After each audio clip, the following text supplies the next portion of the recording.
नमस्कार मेरे प्यारे श्रोताओं, आज मैं आपके लिए एक अनोखी कहानी लेकर आई हूँ जो आपके दिल को छू जाएगी।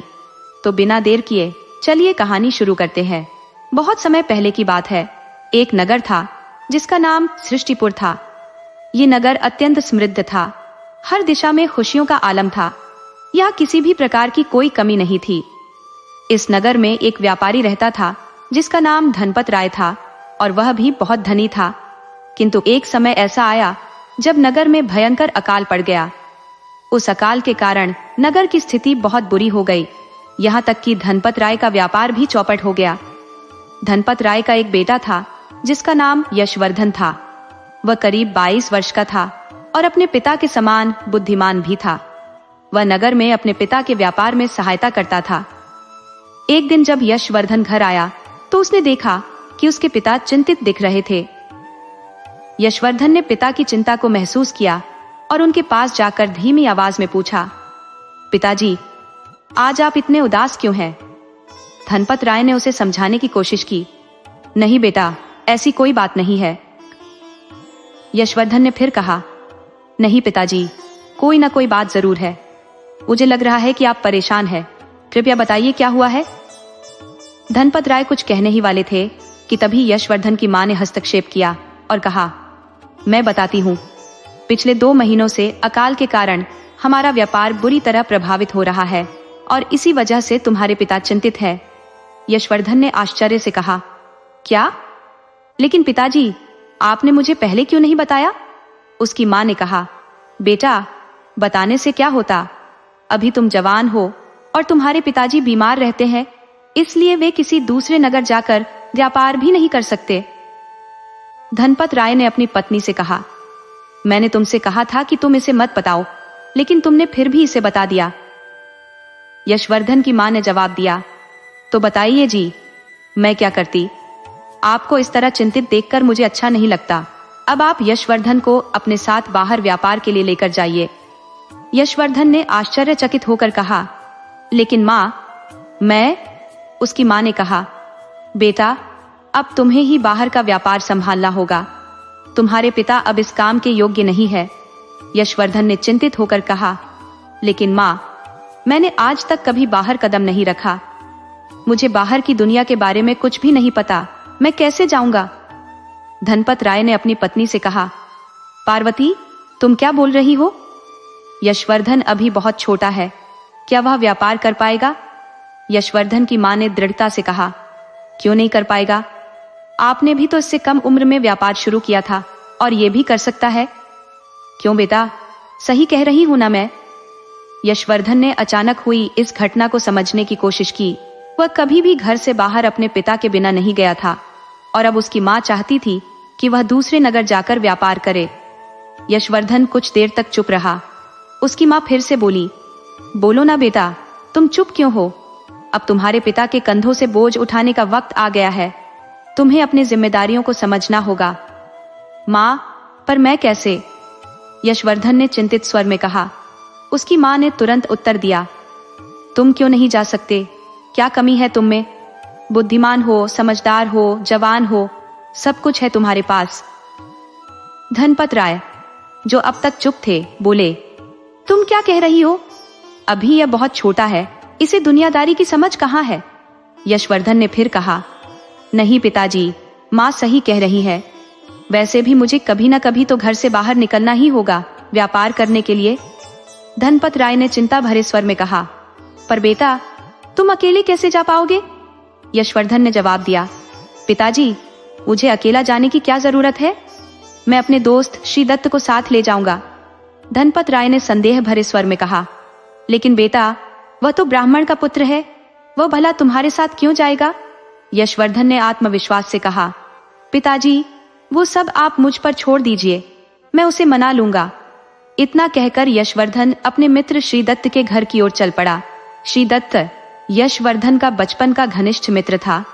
उसका परिवार अत्यंत गरीब था और पिता का निधन हो चुका था। हाल ही में श्रीदत्त की शादी हुई थी।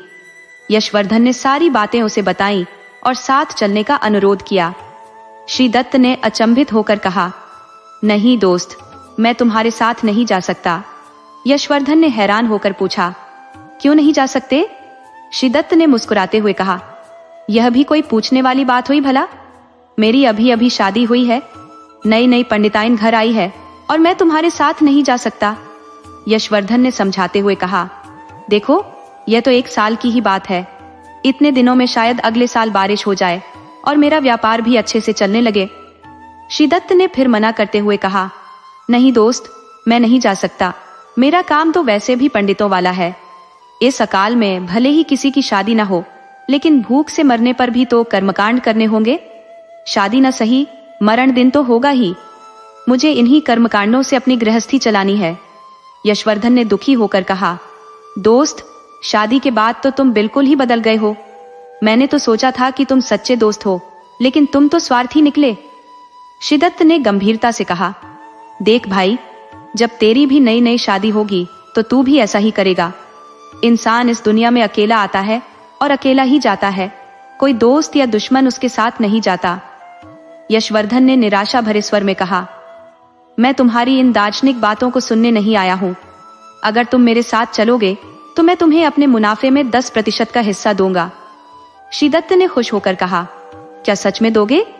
यशवर्धन ने विश्वास दिलाते हुए कहा, हाँ सच में दूंगा, लेकिन अगर तुम साथ चलोगे तभी, वरना नहीं। श्रीदत्त ने सहमति में सिर हिलाया। ठीक है, यशवर्धन ने मुस्कुराते हुए कहा, तो पक्का हो गया, पर कल ही हमें निकलना होगा। ठीक है, श्रीदत्त ने हामी भरी। ठीक है।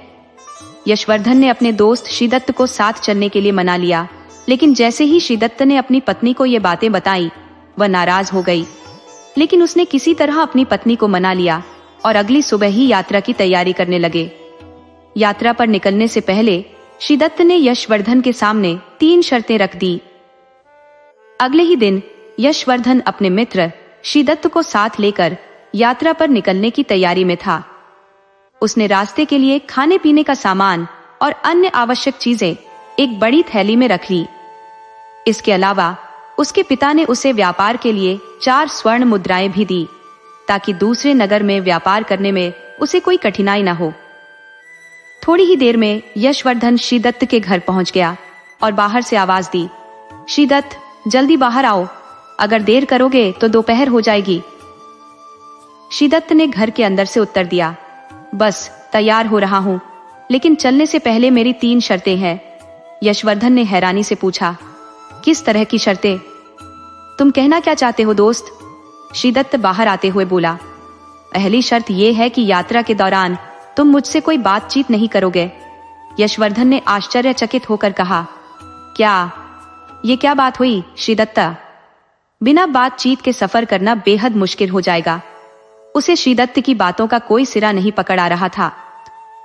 श्रीदत्त ने स्पष्ट करते हुए कहा, देखो दोस्त, मुझे सफर के दौरान चुप रहना पसंद है। अगर ये शर्त मंजूर है तो मैं दूसरी शर्त बताऊं। यशवर्धन ने अधीरता से कहा, ठीक है, बताओ दूसरी शर्त क्या है? श्रीदत्त ने कहा, दूसरी शर्त यह है कि बाहर व्यापार करने के बाद जब हम वापस घर आएंगे तो तुम अपना खाना खुद बनाओगे, मैं खाना नहीं बनाऊंगा। यशवर्धन ने घबराते हुए कहा, क्या? पर मुझे खाना बनाना आता ही नहीं है। श्रीदत्त मुस्कुराते हुए बोला, तो सीख लो। ये शर्त मंजूर है या नहीं? यशवर्धन ने अनिच्छा से कहा, ठीक है, मंजूर है। श्रीदत्त ने हंसते हुए कहा, अब तीसरी शर्त यह है कि मेरी हर बात माननी होगी। यशवर्धन ने उलझन में पूछा, मतलब? श्रीदत्त ने समझाया, मतलब ये कि जो काम मैं कहूंगा वो करना होगा। मुझे बड़े भाई की तरह मानना होगा और कभी कभी मेरे पैर भी दबाने होंगे। यशवर्धन ने ताज्जुब से कहा, अरे, मैं ये नहीं कर सकता, मैं किसी के पैर नहीं दबा सकता। श्रीदत्त ने थोड़ी सख्ती से कहा, अगर नहीं दबा सकते तो फिर मैं नहीं जाऊंगा। यशवर्धन ने आखिरकार हार मानते हुए कहा, ठीक है, दबा दूंगा। श्रीदत्त ने खुशी से कहा, तो चलो अब निकलते हैं। उसने अपनी पत्नी को अलविदा कहा और अपनी माँ के पैर छुए। फिर दोनों दोस्त यात्रा पर निकल पड़े। दोनों बिना कोई बात किए साथ चलते जा रहे थे। यशवर्धन का शरीर थोड़ा भारी था, जिससे उसे चलने में कठिनाई हो रही थी। दूसरी ओर श्रीदत्त का शरीर पतला और मजबूत था और उसे पैदल चलने की आदत भी थी। कुछ ही दूर चले होंगे कि यशवर्धन ने थकान से चूर होकर कहा, दोस्त जरा आराम कर ले, मैं बहुत थक गया हूं। श्रीदत्त ने कहा, नहीं दोस्त, हम रुक नहीं सकते, थोड़ी देर में दोपहर होने वाली है, तब रुकेंगे, अभी रुकने का कोई फायदा नहीं। यशवर्धन ने निराशा से कहा, दोस्त मैं सच में बहुत थक चुका हूं, जरा सा आराम कर लेते हैं। श्रीदत्त ने उसे याद दिलाते हुए कहा, याद है मैंने क्या कहा था, तुम्हें मेरी हर बात माननी होगी, अगर नहीं मानी तो मैं अभी वापस चला जाऊंगा। यशवर्धन ने भारी मन से कहा, ठीक है, जैसा तुम कहो। यशवर्धन के लिए अब चलना बेहद कठिन हो गया था, लेकिन वह अपनी मजबूरी में कुछ कर भी नहीं सकता था। श्रीदत्त, जो ब्राह्मण का पुत्र था, यात्रा के दौरान अपनी पत्नी की याद में खो गया, परंतु उसके लिए 1 साल यशवर्धन के साथ बिताना अनिवार्य था। यह उसके भविष्य के आरामदायक जीवन का टिकट था, क्योंकि उसके पास सीमित आवश्यकताएं थीं। यशवर्धन, जो कुछ ही देर में थकान से चूर हो गया था, श्रीदत्त को पुकार कर बोला, दोस्त अगर तुम रुक नहीं सकते तो कम से कम मुझे कोई कहानी सुना दो। श्रीदत्त ने गंभीरता से कहा, नहीं, मैंने अपनी पहली शर्त में क्या कहा था, याद है ना, कोई बातचीत नहीं। यशवर्धन ने फिर से कहा, देखो दोस्त, ऐसे चुपचाप चलने में बहुत मुश्किल हो रही है, तुम कुछ सुनाओ, मुझे आसानी होगी। श्रीदत्त ने कठोरता से जवाब दिया, मैंने तुम्हें साफ साफ कहा था, मैं कोई कहानी नहीं सुनाऊंगा, क्या तुम्हें मेरी बात सुनाई नहीं देती? यशवर्धन ने समझौते की पेशकश करते हुए कहा, अगर मैं व्यापार के हिस्से में तुम्हें 20 की जगह 25% दूं, तब तो सुनाओगे? श्रीदत्त ने ठंडे स्वर में कहा, नहीं, फिर भी नहीं सुनाऊंगा। यशवर्धन हताश हो गया, ये क्या बात हुई दोस्त? श्रीदत्त ने सख्ती से कहा, यही बात है, अगर चलना है तो ऐसे ही चलो। यशवर्धन निराश होकर सोचने लगा कि उसका दोस्त इतना कठोर कैसे हो सकता है। अचानक उसे एक उपाय सूझा। उसने अपनी पतलून की जेब में हाथ डाला और मुस्कुराते हुए बोला, अच्छा दोस्त, अगर मैं तुम्हें एक सोने का सिक्का दूं, तो क्या तुम मेरा मनोरंजन करोगे? श्रीदत्त ने हैरानी से कहा, तुम मुझे क्या समझते हो, मैं भाड़ में नहीं लगता जो तुम्हारा मनोरंजन करूं। यशवर्धन ने सफाई देते हुए कहा, अरे नहीं, मेरा मतलब वैसा नहीं था। श्रीदत्त ने उसे चेतावनी देते हुए कहा, फिर क्या मतलब था? अगर चुपचाप चल सकते हो तो चलो, वरना मैं वापस चला जाऊंगा। यशवर्धन ने जल्दी से कहा, नहीं दोस्त, ऐसा मत करो, मैं तुम्हारी हर बात मानूंगा। वे दोनों बिना कुछ बोले फिर से चलने लगे। रास्ते में श्रीदत्त को फिर से अपनी पत्नी की याद आने लगी, जिससे वह थोड़ा उदास हो गया। उधर यशवर्धन थकान से परेशान होकर फिर से कहने लगा, श्रीदत्त, कोई कहानी सुना दो, अब मुझसे और नहीं चला जा रहा। श्रीदत्त ने हल्की मुस्कान के साथ कहा, ठीक है, सुनाऊंगा, लेकिन आज मुझे कोई कहानी याद नहीं आ रही। मैं सिर्फ एक छोटा सा कथन कह सकता हूँ, लेकिन वो कथन तुम्हारे सोने के सिक्के से भी कीमती है। यशवर्धन ने नाराज होकर कहा, क्या तुम पागल हो गए हो? इस सोने के सिक्के की कीमत जानते हो? इससे तुम्हारा परिवार पूरा साल भर पेट खा सकता है। श्रीदत्त ने कहा, अगर तुम्हें मेरा कथन सुनना है तो पहले सोने का सिक्का दो। यशवर्धन ने असमंजस में पड़कर कहा, ऐसा क्यों कर रहे हो दोस्त, सुना दो ना। श्रीदत्त ने अपने रुख पर कायम रहते हुए कहा, मैंने कहा ना, पहले सोने का सिक्का दो, फिर सुनाऊंगा। ये सुनकर यशवर्धन कुछ देर के लिए चुप हो गया।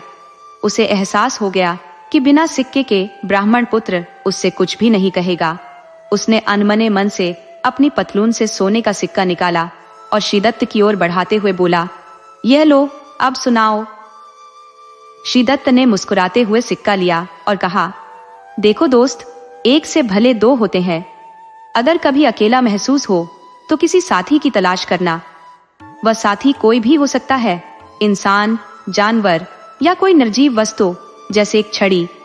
अब चलो आगे बढ़ते हैं। श्रीदत्त के यह कहते ही यशवर्धन के मन में गुस्सा उमड़ पड़ा। उसने इतने कीमती सोने के सिक्के के बदले में ऐसी छोटी सी बात सुनी थी, लेकिन अब वह कुछ नहीं कर सकता था। सिक्का तो ब्राह्मण के पुत्र के हाथ में जा चुका था। अब व्यापारी का पुत्र यशवर्धन अपने आप को धोखे का शिकार महसूस कर रहा था। जैसे ही सोने का सिक्का ब्राह्मण के पुत्र श्रीदत्त के हाथ में आया, उसके मन में लालच की आग और भड़क उठी। यशवर्धन को श्रीदत्त पर बेहद गुस्सा आ रहा था, क्योंकि उसने कोई मनोरंजक कहानी सुनाने के बजाय एक मामूली सा कथन कह दिया। उसे जिस मनोरंजन की दरकार थी वह तो उसे मिला नहीं, और ऊपर से सोने का सिक्का भी गंवाना पड़ा। दोनों दोस्त बिना रुके लगातार आगे बढ़ते जा रहे थे। श्रीदत्त तेज कदमों से आगे बढ़ रहा था, जबकि यशवर्धन को चलने में खासी तकलीफ हो रही थी। कुछ दूर और चलने के बाद यशवर्धन ने एक बार फिर से कहा, दोस्त, कोई कहानी सुना दो, सफर आसानी से कट जाएगा। श्रीदत्त ने शांत स्वर में जवाब दिया, मैंने पहले ही कहा था, मेरे पास केवल कुछ कथन है जो कि कहानी से भी ज्यादा अनमोल है और तुम्हारे जीवन में काम आएंगे। अगर तुम चाहो तो मैं एक और सुनाऊं। यशवर्धन ने थोड़ी झुंझलाहट में कहा, सुनाओ यार। श्रीदत्त ने निस्वार्थ मुस्कान के साथ कहा, हाँ क्यों नहीं, लेकिन बदले में एक और सोने का सिक्का लगेगा। अगर मंजूर है तो बोलो। यशवर्धन बोला, नहीं नहीं, मुझे मंजूर नहीं है। श्रीदत्त ने कहा, ठीक है, अगर मंजूर नहीं है तो चलो ऐसे ही। यशवर्धन के मन में खींच उठी, परंतु उसने खुद को संभालते हुए आगे बढ़ने का फैसला किया। वह फिर बोला, दोस्त, तुम बहुत तकलीफ दे रहे हो, एक किस्सा सुना दो ना।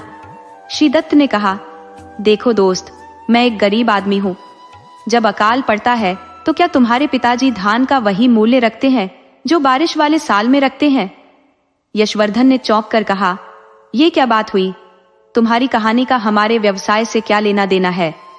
श्रीदत्त ने समझाया, देखो दोस्त, जब तुम्हारे पिताजी अकाल वाले साल धान का मूल्य कम नहीं करते तो फिर मैं अपने कथनों का मूल्य कम क्यों करूं?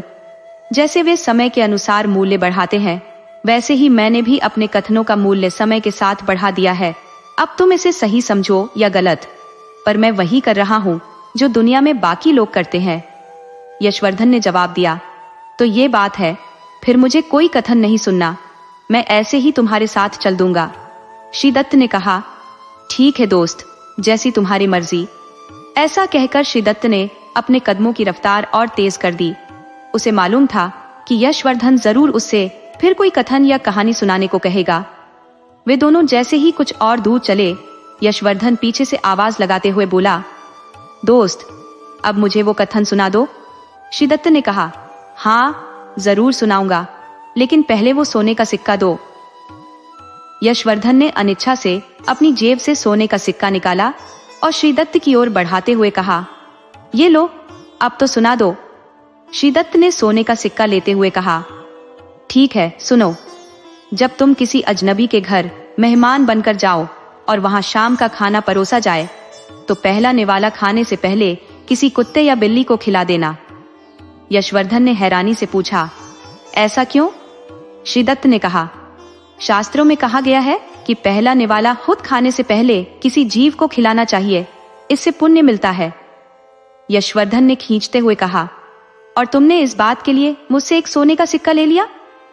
श्रीदत्त ने गंभीरता से कहा, यशवर्धन, इस बात को भूलना मत। अभी यह बात तुम्हें छोटी लग रही है, लेकिन आगे चलकर शायद तुम्हारे काम आ जाए। चलो अब आगे बढ़ते हैं। यशवर्धन के मन में श्रीदत्त के प्रति गुस्सा उबल रहा था, पर वह कुछ कर नहीं सकता था। 2 बार वह पहले ही धोखा खा चुका था। थोड़ी दूर और बढ़ने के बाद यशवर्धन ने श्रीदत्त को फिर आवाज लगाते हुए कहा, दोस्त, अब मैं थक गया हूँ, दोपहर भी होने वाली है, क्या हम थोड़ी देर के लिए रुक सकते हैं?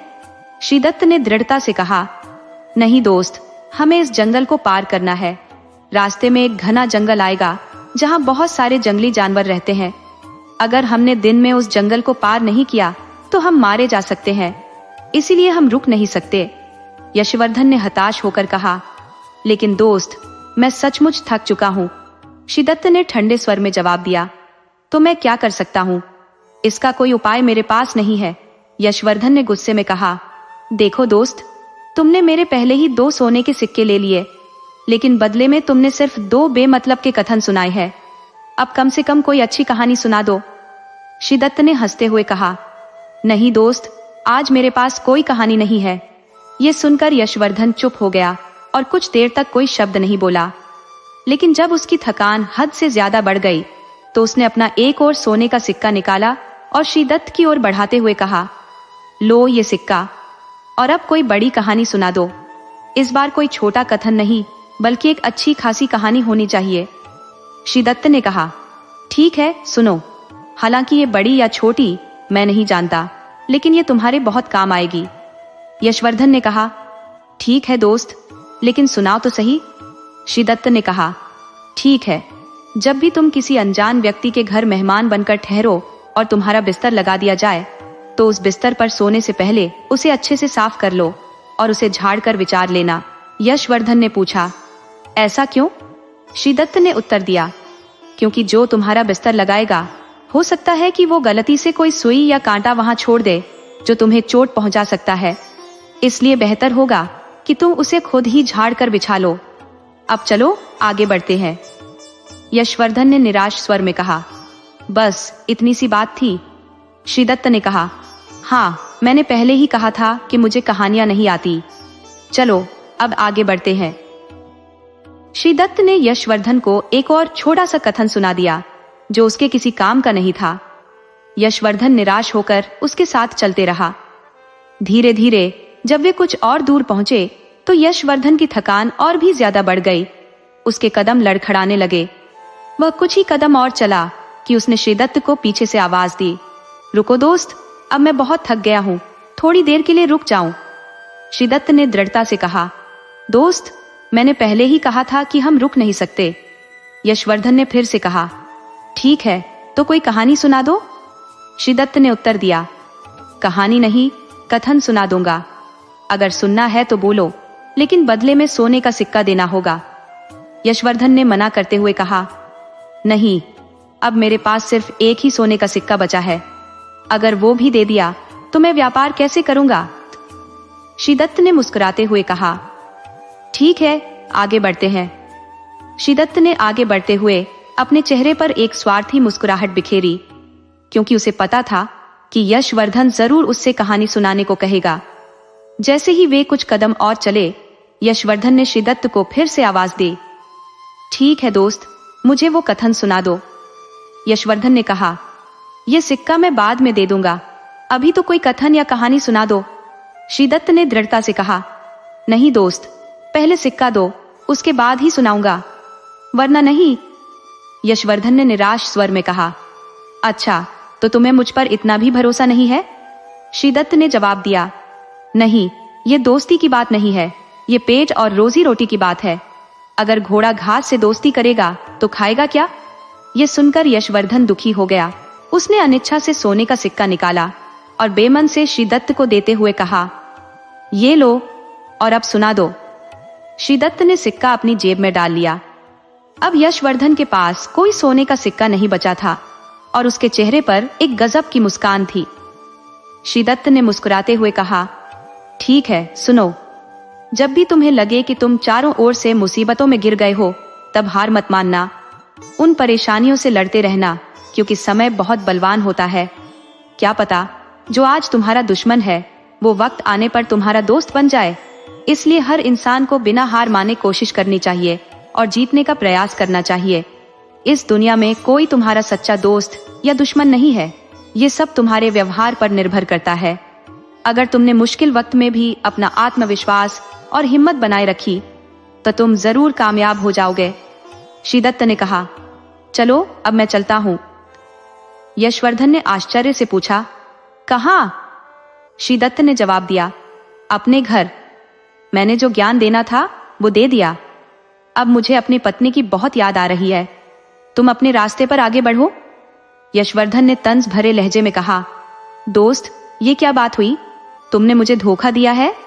श्रीदत्त ने बेपरवाही से जवाब दिया, हाँ, हो सकता है कि मैंने धोखा दिया हो, लेकिन मैंने पहले ही कहा था कि इस दुनिया में न कोई दोस्त है न दुश्मन। तुम अकेले ही आए थे और अकेले ही जाओगे। सुनो, मैं तुम्हें एक बात मुफ्त में बताता हूं।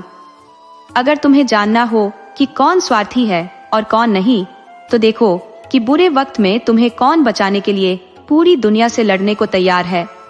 ऐसा व्यक्ति कभी स्वार्थी नहीं हो सकता, इसलिए ऐसे इंसान का साथ कभी मत छोड़ना। अब मैं चलता हूँ, भगवान तुम्हारी मदद करेंगे। इतना कहकर श्रीदत्त ने यशवर्धन को विदा किया और अपने रास्ते पर निकल पड़ा। यशवर्धन मायूस और उदास हो गया।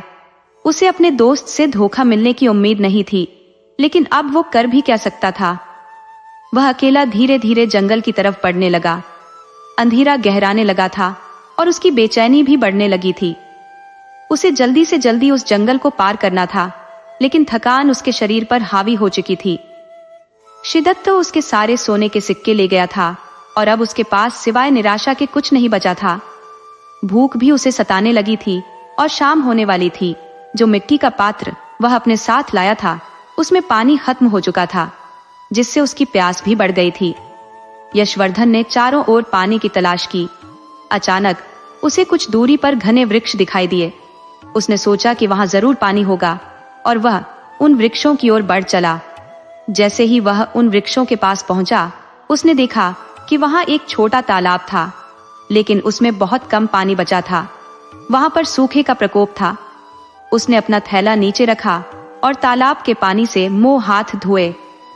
फिर उसने अपनी माँ के हाथ का बना खाना खाया। जैसे ही उसने फिर तालाब का पानी पीने की कोशिश की, अचानक उसे एक आवाज सुनाई दी, सुनो मित्र। यशवर्धन ने इधर उधर देखा कि शायद कोई राहगीर उसे पुकार रहा है, लेकिन कोई नजर नहीं आया। उसने बिना ध्यान दिए फिर से पानी पीने की कोशिश की। तभी फिर वही आवाज आई, सुनो मित्र, मैं तुमसे कुछ कह रहा हूं।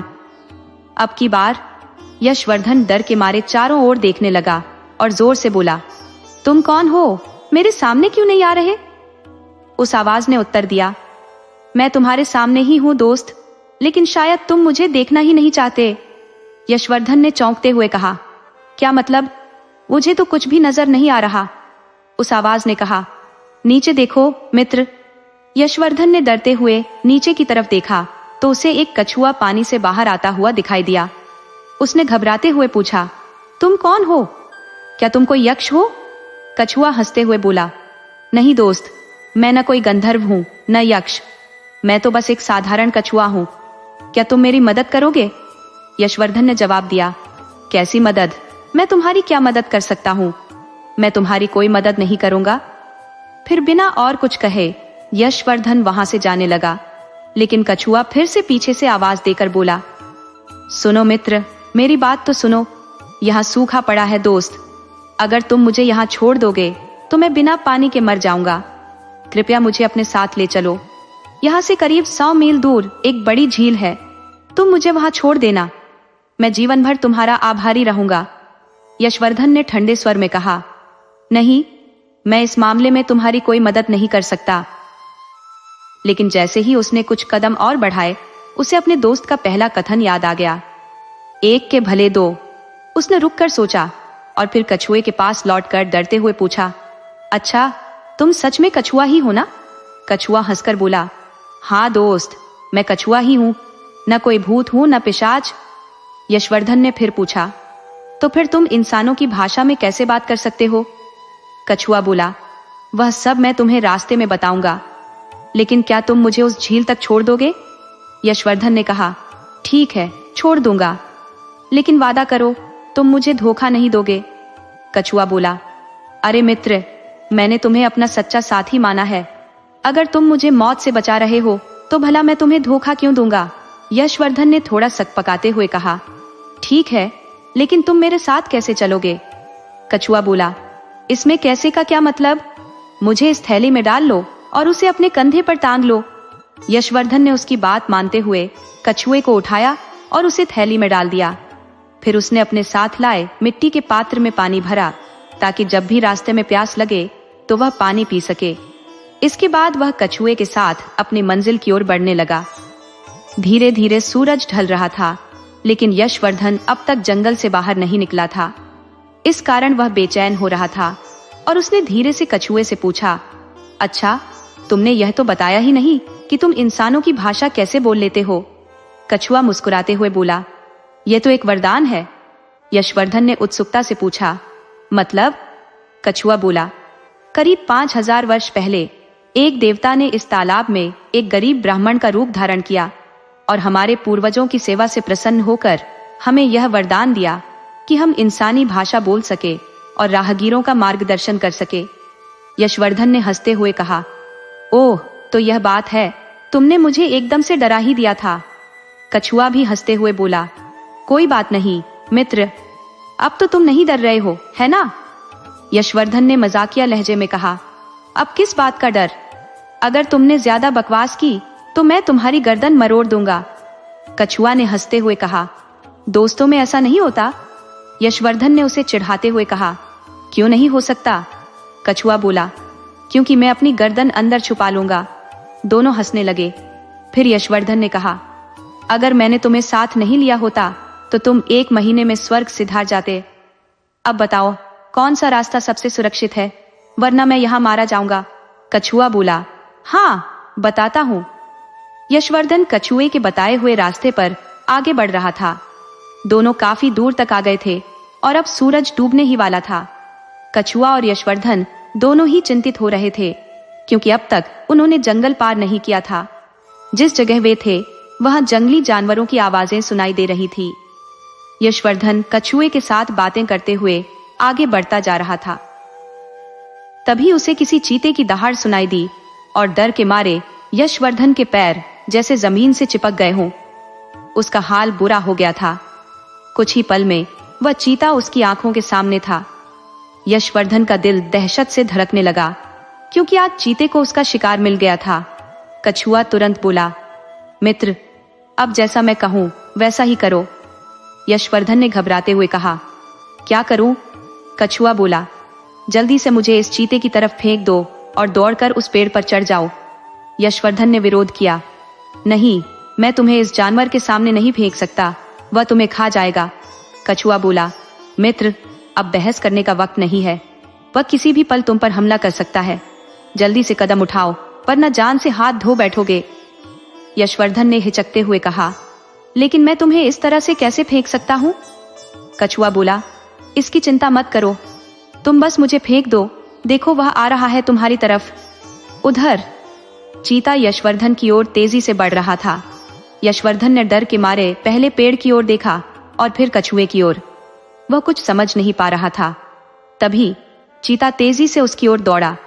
कछुए के कहे अनुसार यशवर्धन ने उसे चीते की तरफ फेंक दिया और खुद दौड़कर पेड़ पर चढ़ गया।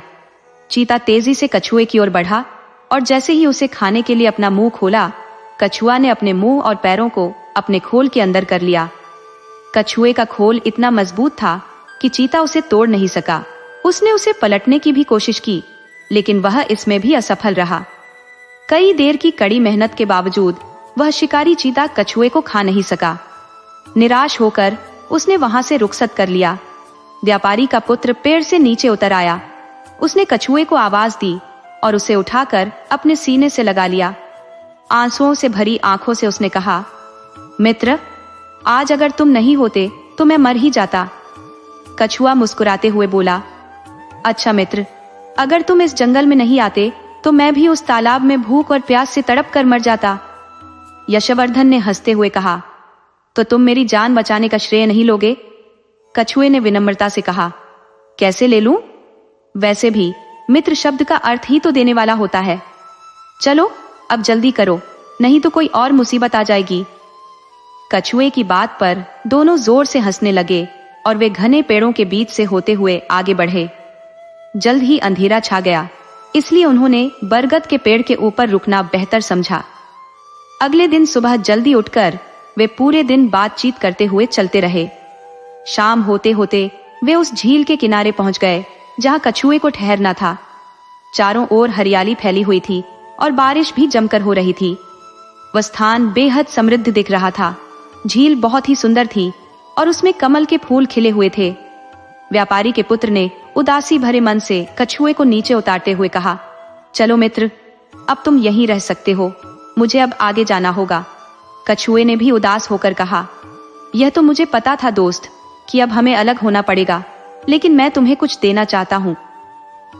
यशवर्धन ने पूछा, क्या? कछुआ बोला, इसके लिए थोड़ा इंतजार करना होगा। तुम थोड़ी देर विश्राम करो, मैं तुम्हारे लिए कुछ लेकर आता हूं। यशवर्धन ने सहमति में सिर हिलाया। कछुआ झील के भीतर चला गया और जब यशवर्धन थोड़ा विश्राम कर चुका था, तब कछुआ झील के अंदर से बाहर आया। उसके मुंह में कुछ सफेद चमकदार वस्तुएं थी। जब व्यापारी का पुत्र कछुए के पास पहुंचा तो कछुए ने मुंह खोलकर बाहर 5 मोती उगले। यशवर्धन ने आश्चर्य से उन मोतियों को देखा। कछुआ बोला, क्या हुआ मित्र? ये मोती है जो तुम्हारे 4 सोने की मोहरों से भी अधिक कीमती है। तुम इनकी मदद से व्यापार कर सकोगे? यशवर्धन ने चिंता जताते हुए कहा, लेकिन इन्हें सुरक्षित कैसे रखूं? कछुआ बोला, यहां से 5 किलोमीटर दूर एक गांव है। वह गांव सभ्य लोगों का नहीं है, लेकिन वहीं एक ठग का घर है। गांव के भीतर या बाहर कहीं भी तुम्हें यह ठग मिल सकता है। वह किसी भी हद तक जा सकता है तुम्हारे मोती छीनने के लिए, इसलिए इन्हें किसी भी तरह से सुरक्षित रखना होगा। यशवर्धन ने पूछा, लेकिन कैसे? कछुआ सुझाव देते हुए बोला, एक काम करो, अपनी जगह पर एक चीरा लगा लो और इन मोतियों को भीतर रखकर पट्टी बांध लो। यशवर्धन ने कछुए की बात मानते हुए अपनी जगह पर चीरा लगाया। थोड़ा रक्त भी बहा, लेकिन किसी भी तरह उस ठग परिवार से बचना जरूरी था। इसके बाद यशवर्धन ने कछुए को अलविदा कहा और उसकी आगे की यात्रा के लिए शुभकामनाएं दी। कछुए ने उसे यह भी बताया कि यदि वह उस गांव से सकुशल निकल जाए तो आगे एक सुरक्षित जगह मिल जाएगी जहां वह आसानी से रह सकेगा। यशवर्धन ने कछुए की सभी बातें ध्यान से सुनी और गांठ बांध ली। रास्ते में चलते चलते उसे अपने ब्राह्मण मित्र का पहला कथन याद आया, 1 से भले 2। आज यह बात सच साबित हो गई थी। कछुए ने न केवल उसे चीते से बचाया, बल्कि वे कीमती मोती भी दी। आगे की यात्रा के लिए जरूरी सलाह भी दी। जल्द ही वह उस गांव में प्रवेश कर गया। गांव में प्रवेश करते ही उसे एक बूढ़ा व्यक्ति घर के बाहर चारपाई पर बैठा हुआ दिखाई दिया। वह बूढ़ा यशवर्धन की ओर जोर से आवाज देकर कहने लगा, अरे बेटा, तुम तो राहगीर लगते हो। शाम हो गई है, रात होने वाली है, हमारे घर ठहर जाओ। यशवर्धन उसकी बातों से प्रभावित हो गया। वह बहुत थका हुआ था और उसके घर ठहरना चाहता था, लेकिन तभी उसे कछुए की कही बात याद आ गई। इस गांव में एक घर ठगों का है। वे किसी भी हद तक जा सकते हैं, इसलिए सावधान रहना। यशवर्धन ने बिना रुके आगे बढ़ने का फैसला किया। जैसे ही उसने कुछ कदम आगे बढ़ाए, बूढ़ा फिर से आवाज देता हुआ बोला, अरे बेटा, क्या सोच रहे हो? रात भर हमारे यहाँ रुक जाओ। तुम भले घर के लगते हो, इसलिए कह रहा हूँ। यशवर्धन ने कहा, नहीं चाचा जी, मुझे अभी बहुत आगे जाना है, इसलिए मैं नहीं रुक सकता। बूढ़े व्यक्ति ने कहा, अरे बेटा, चाहे जितना भी आगे जाने की कोशिश कर लो, लेकिन तुम जा नहीं पाओगे। यशवर्धन ने चौंक कर पूछा, क्यों चाचा जी, ऐसा क्यों कह रहे हैं? बूढ़ा व्यक्ति मुस्कुराते हुए बोला, बेटा, इस गांव के आखिरी छोर पर एक ठगों का घर है। वो इस राज्य के मशहूर ठग हैं और किसी भी राहगीर को नहीं छोड़ते। फिर उसने सलाह दी, तुम्हारे लिए सबसे बेहतर यही होगा कि रात भर हमारे यहाँ ठहर जाओ। जैसे ही सुबह होगी, मैं तुम्हें घोड़े पर बिठाकर गांव के बाहर तक छोड़ दूंगा। यशवर्धन ने संकोच करते हुए कहा, पर चाचा जी। इस पर बूढ़ा व्यक्ति बोला, पर कुछ नहीं बेटा, मेरी बात मानो, रात भर यहीं ठहर जाओ। तुम मुझे भोले भाले लड़के लगते हो, इसलिए कह रहा हूँ, वरना मैं अपने घर में किसी को ठहरने नहीं देता हूँ। मेरी 2 जवान बेटियां हैं, इसलिए मैं अनजान लोगों को घर में नहीं रोकता। लेकिन तुम अच्छे इंसान लगते हो, इसलिए कह रहा हूँ। यशवर्धन को वह व्यक्ति बहुत भला लगा, इसलिए मुस्कुराते हुए बोला, ठीक है चाचा जी, आप जब इतना कह रहे हैं तो रुक जाता हूँ। बूढ़ा व्यक्ति खुश होकर बोला, अरे वाह, यह हुई ना बात। चलो आओ बेटा, अंदर आओ। फिर वह यशवर्धन को अपने साधारण से घर के अंदर ले गया। घर के अंदर जाते ही यशवर्धन की नजर एक लड़की पर पड़ी जो लगभग 30 साल की होगी। उसके बाल बिखरे हुए थे और कपड़े भी मैले कुचैले थे। ऐसा लग रहा था कि वह परिवार काफी गरीब है। वह लड़की एक चारपाई लेकर आई और यशवर्धन के लिए उसे लगा दिया। बूढ़ा व्यक्ति हंसते हुए बोला, ये मेरी बड़ी बेटी है, अनंत प्रिया। 30 साल की हो चुकी है बेटा, लेकिन अब तक उसकी शादी नहीं हो पाई है। क्या करूं बेटा, बेटी का बाप हूं, लेकिन लोगों को बेटी से ज्यादा सोने की चाहत होती है। यशवर्धन उस लड़की को देखकर उदास हो गया। लड़की कुछ देर बाद यशवर्धन के लिए पानी का गिलास लेकर आई। पानी पीने के बाद यशवर्धन ने धीरे से पूछा, चाचा जी, आप तो कह रहे थे आपकी 2 बेटियां हैं, छोटी वाली कहाँ है? बूढ़ा व्यक्ति बोला, वह आज शाम रामलीला के नाटक के लिए तैयार हो रही है। यशवर्धन ने पूछा, मतलब? बूढ़ा व्यक्ति हंसते हुए बोला, मतलब यह कि मेरी छोटी बेटी गांव की रामलीला में सीता का किरदार निभाती है, तो वह उसकी तैयारी कर रही है, इसीलिए वह ज्यादा बातचीत नहीं करती। तुम एक काम करो, पहले जाओ और स्नान कराओ, तब तक मेरी बेटी हमारे लिए खाना बना लेगी। यशवर्धन ने सहमति जताते हुए कहा, ठीक है चाचा जी। बूढ़ा व्यक्ति यशवर्धन के लिए स्नान घर में पानी रखवा देता है और अपना तौलिया भी दे देता है। यशवर्धन अपने कपड़े निकालकर स्नान घर में नहाने चला जाता है। स्नान करके वह वापस आकर चारपाई पर आराम से बैठ जाता है। कुछ ही देर में बूढ़ा व्यक्ति पानी का लोटा और एक बड़ी सी थाली लेकर आता है, जिसमें खीर, हलवा, पूरी और आलू की सब्जी थी। वह थाली यशवर्धन के सामने रख देता है। यशवर्धन को बहुत जोर की भूख लगी हुई थी। बूढ़ा व्यक्ति कहता है, अच्छा बेटा, तुम खाओ, जब तक मैं कुछ काम करके आता हूँ, और अगर कुछ चाहिए हो तो बता देना। यशवर्धन थाली अपनी ओर खिसकाता है और हलवा और खीर के साथ मिलाकर पहला निवाला लेने ही वाला था कि उसे ब्राह्मण मित्र का कहा हुआ वाक्य याद आ गया। उसने कहा था, जब भी बाहर खाना खाओ तो पहला निवाला खुद खाने के बजाय किसी कुत्ते या बिल्ली को खिला देना चाहिए। इससे पुण्य मिलता है और धन की कभी कमी नहीं होती। यशवर्धन ने तुरंत इधर उधर नजर दौड़ाई और देखा कि एक बिल्ली उसके पास बैठी थी। उसने निवाला उठाकर बिल्ली की तरफ फेंक दिया। बिल्ली ने झट से निवाला खाया, लेकिन जैसे ही यशवर्धन अगला निवाला अपने मुंह में लेने लगा, वह बिल्ली तड़पने लगी और मर गई। यशवर्धन का दिल दहल गया और वह डर के मारे कांपने लगा। उसे अब समझ में आ गया कि वह घर किसी साधारण व्यक्ति का नहीं, बल्कि एक ठग का है। ये वही ठग है जिसके बारे में कछुए ने उसे आगाह किया था। ठग और उसकी बेटी को शायद उसके मोतियों के बारे में पता चल गया था, इसलिए उन्होंने उसके खाने में जहर मिला दिया था। अब यशवर्धन एक बड़ी मुसीबत में फंस गया था।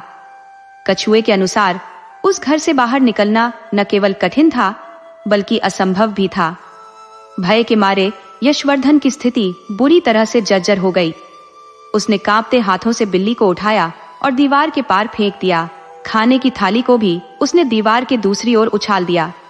फिर उसने अपने हाथ धोए और पानी पीकर एक जोर की नकली डकार ली, ताकि ठग को लगे कि उसने भोजन कर लिया है।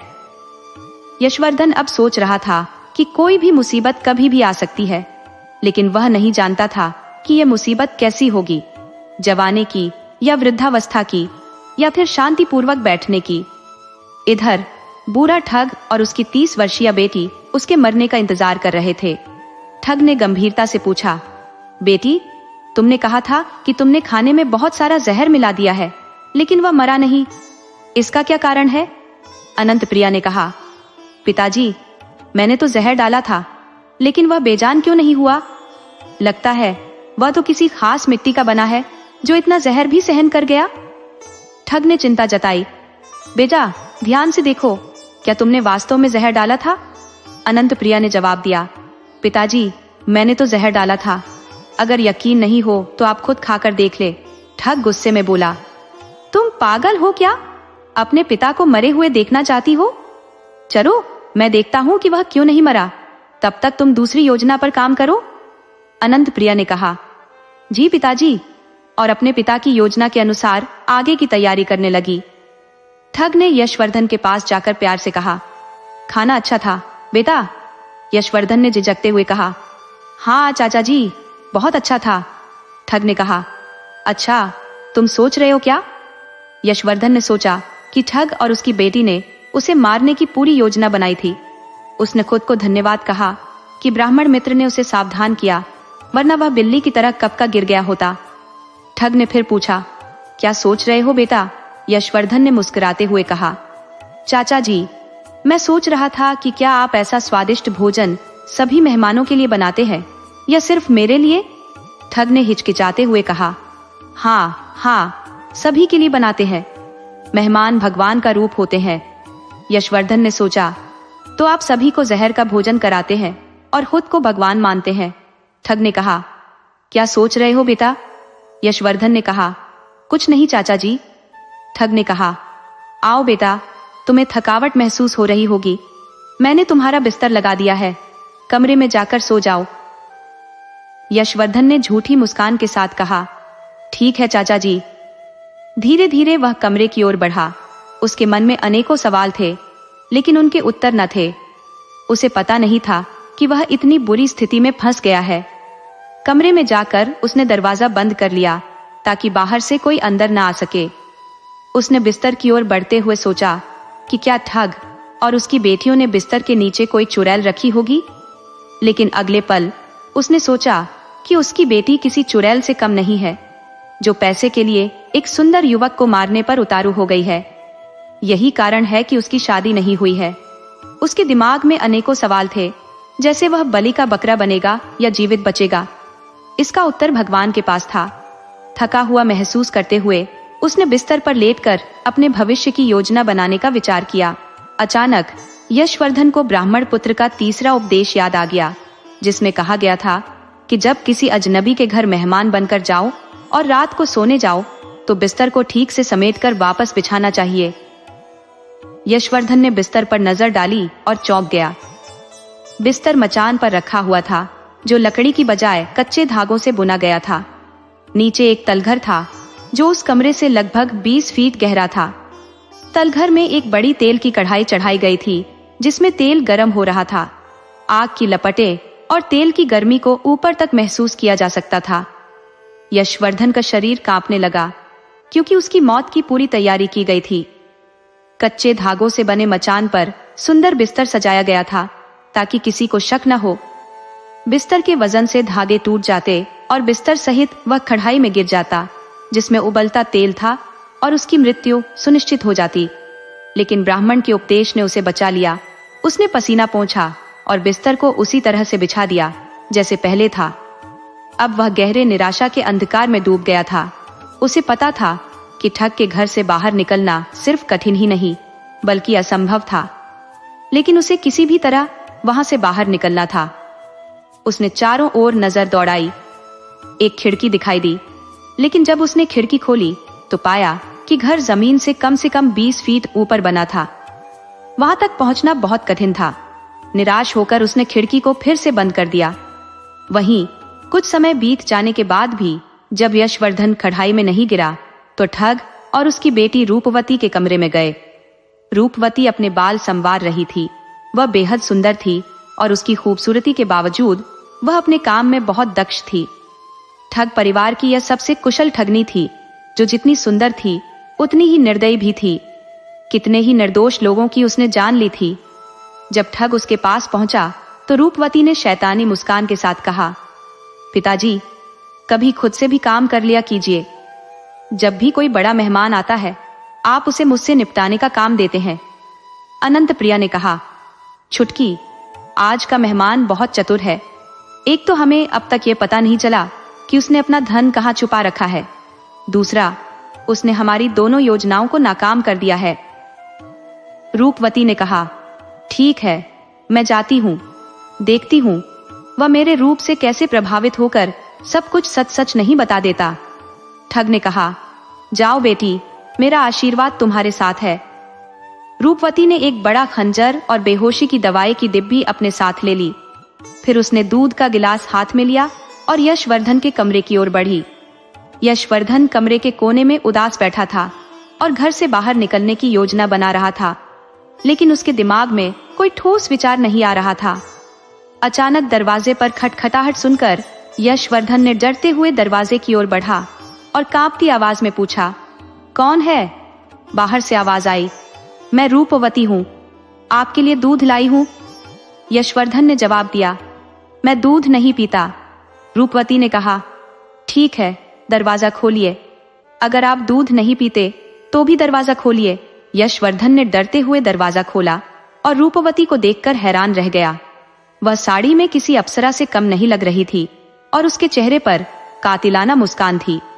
रूपवती ने दरवाजा बंद किया और मुस्कुराते हुए कहा, आप अब तक सोए नहीं? मेरी बहन ने आपके लिए कितना सुंदर बिस्तर सजाया है।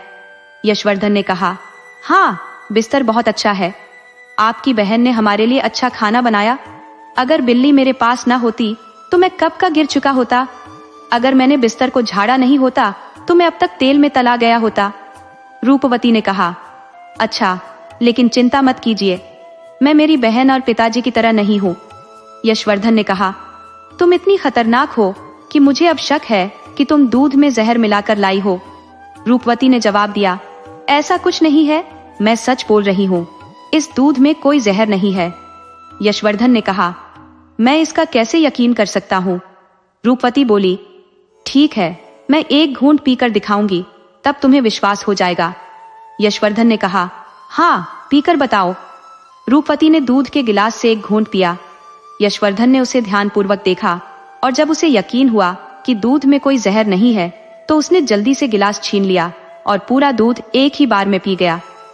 यशवर्धन ने पूछा, तुम ये दूध क्यों लाई हो? मुझे भूख लगी है, एक और गिलास लाती तो तुम्हारी बड़ी मेहरबानी होती। रूपवती ने शैतानी मुस्कान बिखेरते हुए कहा, अच्छा, लेकिन मैं यहाँ दूध देने नहीं बल्कि एक महत्वपूर्ण बात करने आई हूँ। यशवर्धन ने पूछा, क्या बात है? रूपवती बोली, मैंने सुना है तुम्हारे पास धन है। मैं सीधी बात करती हूँ, तुम्हारे पास जितना भी धन है मुझे दे दो, मैं अपने पिताजी से कहकर तुम्हें यहाँ से आजाद करवा दूंगी।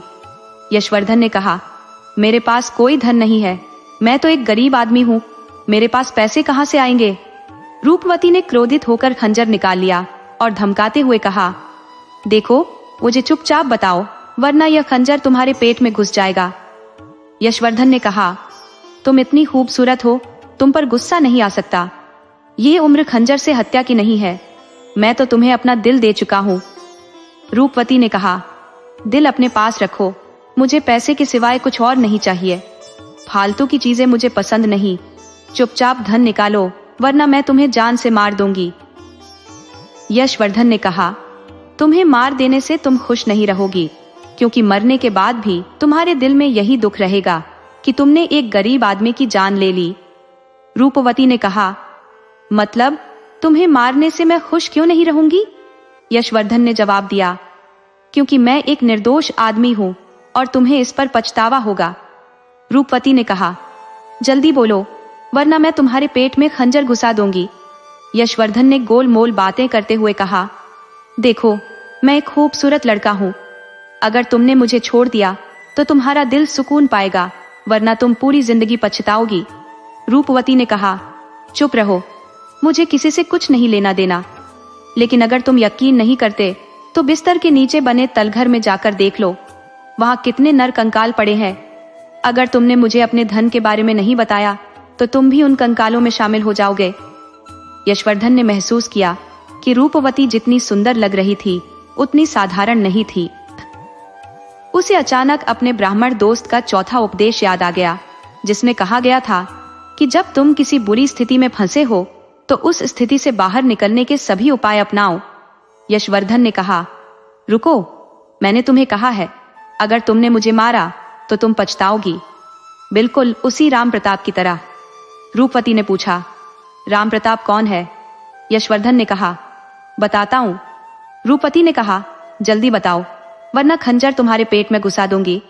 यशवर्धन ने कहा, एक बार एक आदमी था जिसका नाम राम प्रताप था।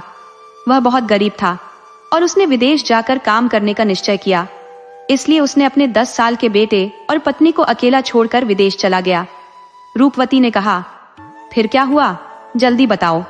यशवर्धन ने कहा, राम प्रताप ने वहां बहुत मेहनत की लेकिन धन इकट्ठा करने में सफल नहीं हुआ।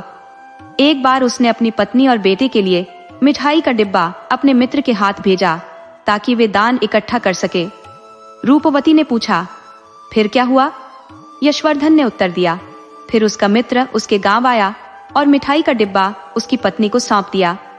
जब राम प्रताप की पत्नी ने डिब्बा खोला तो वह चकित रह गई। रूपवती ने पूछा, डिब्बे में ऐसा क्या था? यशवर्धन ने कहा, डिब्बे में हीरे और मोती भरे हुए थे। रूपवती ने आश्चर्य व्यक्त करते हुए पूछा, ऐसा कैसे? मिठाई का डिब्बा भेजा गया था, उसमें हीरे मोती कैसे आ गए? यशवर्धन ने कहा, सही कहा, उसने मिठाई भेजी थी, लेकिन उसके मित्र ने उसकी ईमानदारी और कर्तव्यपरायणता से प्रभावित होकर मिठाई को हीरे और जवाहरातों में बदल दिया। रूपवती ने कहा, वाह, यह तो अद्भुत है। फिर क्या हुआ? यशवर्धन ने कहा, फिर राम प्रताप की पत्नी ने घर में निर्माण कार्य शुरू करवा दिया और उसका घर गांव की सबसे अमीर हवेली बन गई। लेकिन राम प्रताप को इस बारे में कोई जानकारी नहीं मिली। जब वह 5 साल बाद लौटा तो रात हो चुकी थी। उसने जब झोपड़ी की जगह हवेली देखी तो उसे विश्वास नहीं हुआ और वह कुछ पल के लिए क्रोधित हो गया। रूपवती ने पूछा, उसे खुश होना चाहिए था, तो फिर उसने ऐसा क्यों किया?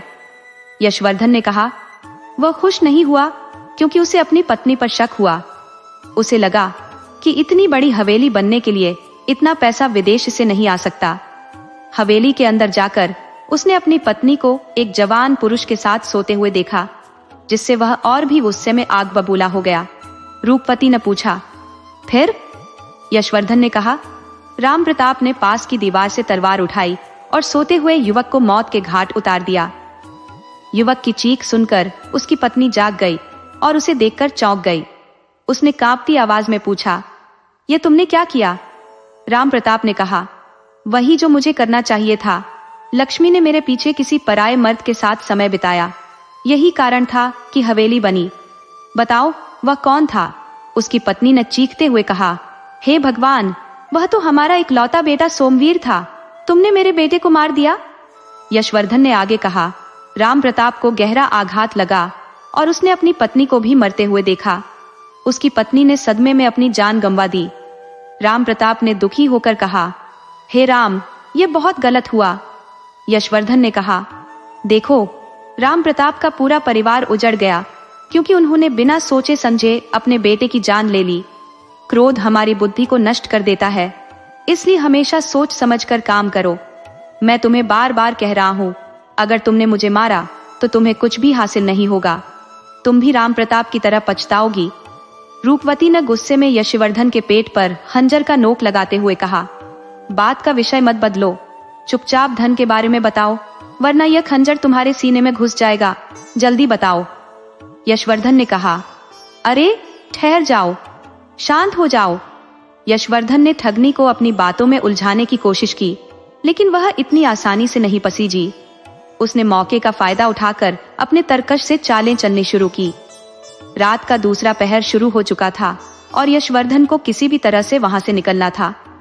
रूपवती ने एक बार फिर गुस्से में कहा, तुम धन का पता बताते हो या नहीं? यशवर्धन ने कहा, मैंने तुम्हें कितनी बार कहा है, मेरे पास कोई पैसा नहीं है। अगर तुमने मुझे मारा तो तुम पछताओगी। मेरी हत्या के बाद तुम्हें कुछ भी नहीं मिलेगा। मैं बार बार यही कह रहा हूं, लेकिन तुम मेरी बात मान नहीं रही हो। रूपवती ने कहा, चुप रहो और धन का पता बताओ, वरना मैं तुम्हें मार दूंगी।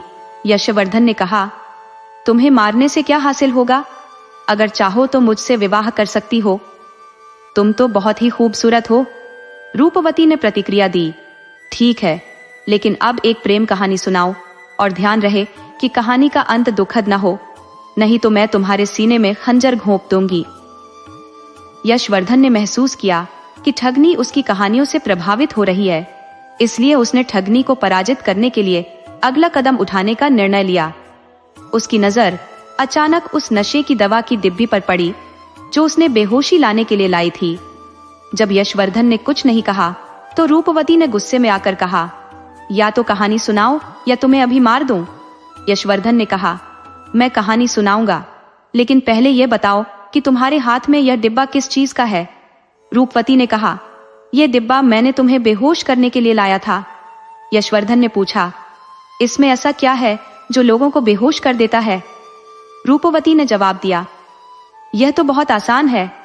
उसने डिब्बा खोला और कहा, इस दवा को खोलकर इसकी गंध को उस व्यक्ति की नाक के पास ले जाओ जिसे बेहोश करना हो। यशवर्धन ने कहा, रुको, तुम्हें भी इसके प्रभाव का अनुभव करना चाहिए। रूपवती ने अज्ञानतावश दवा की गंध ली और तुरंत बेहोश हो गई। यशवर्धन ने मुस्कुराते हुए कहा, अरे वाह, तुम तो जल्दी ही नींद में चली गई। अब उसे घर से जल्दी निकलना था क्योंकि रात का चौथा पहर शुरू होने वाला था। वह रस्सी की खोज में इधर उधर घूमने लगा। अचानक रूपवती की बड़ी बहन की नींद खुल गई और उसने बाहर आकर यशवर्धन की तलाश शुरू की। यशवर्धन ने रस्सी ढूंढ ली थी, लेकिन अनंत प्रिया के कमरे से बाहर आने पर उसकी धड़कनें तेज हो गई। अनंत प्रिया ने यशवर्धन के कदमों की आहट सुनी और उसकी ओर बढ़ी। यशवर्धन अंधेरे कोने में छिप गया। जब अनंत प्रिया ने आवाज लगाई तो यशवर्धन ने हिम्मत जुटाकर दवा की डिब्बी खोली और उसके मुंह पर लगा दिया, जिससे वह भी बेहोश हो गई यशवर्धन ने धैर्यपूर्वक अनंत प्रिया को भी बेहोश किया और रस्सी को उठाकर कमरे में गया। उसने रस्सी को चारपाई से बांधकर अपना सामान पीछे लटकाया और खिड़की से बाहर उतरने से पहले मुस्कुराते हुए कहा, अलविदा ठगनी, तुम्हें हराने का मजा आया। फिर उसने अस्तबल में जाकर एक पतले घोड़े को निकाल लिया और उस पर सवार होकर उज्जैन की ओर रवाना हो गया। रूपवती और उसके परिवार को पता चला कि लड़का भाग गया है तो उन्हें अपनी मूर्खता पर गुस्सा आया, विशेष रूप से रूपवती को, जिसने अपनी सुंदरता और बुद्धिमत्ता पर घमंड किया था। एक व्यापारी के पुत्र ने उसके सभी मंसूबों को ध्वस्त कर दिया था।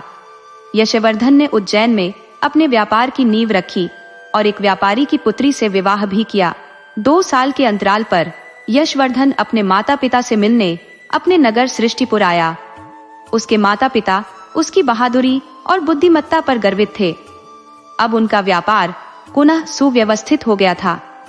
यशवर्धन ने यह सिद्ध कर दिया कि धैर्य और समझदारी से काम लेकर सबसे कठिन परिस्थितियों में भी विजय प्राप्त की जा सकती है।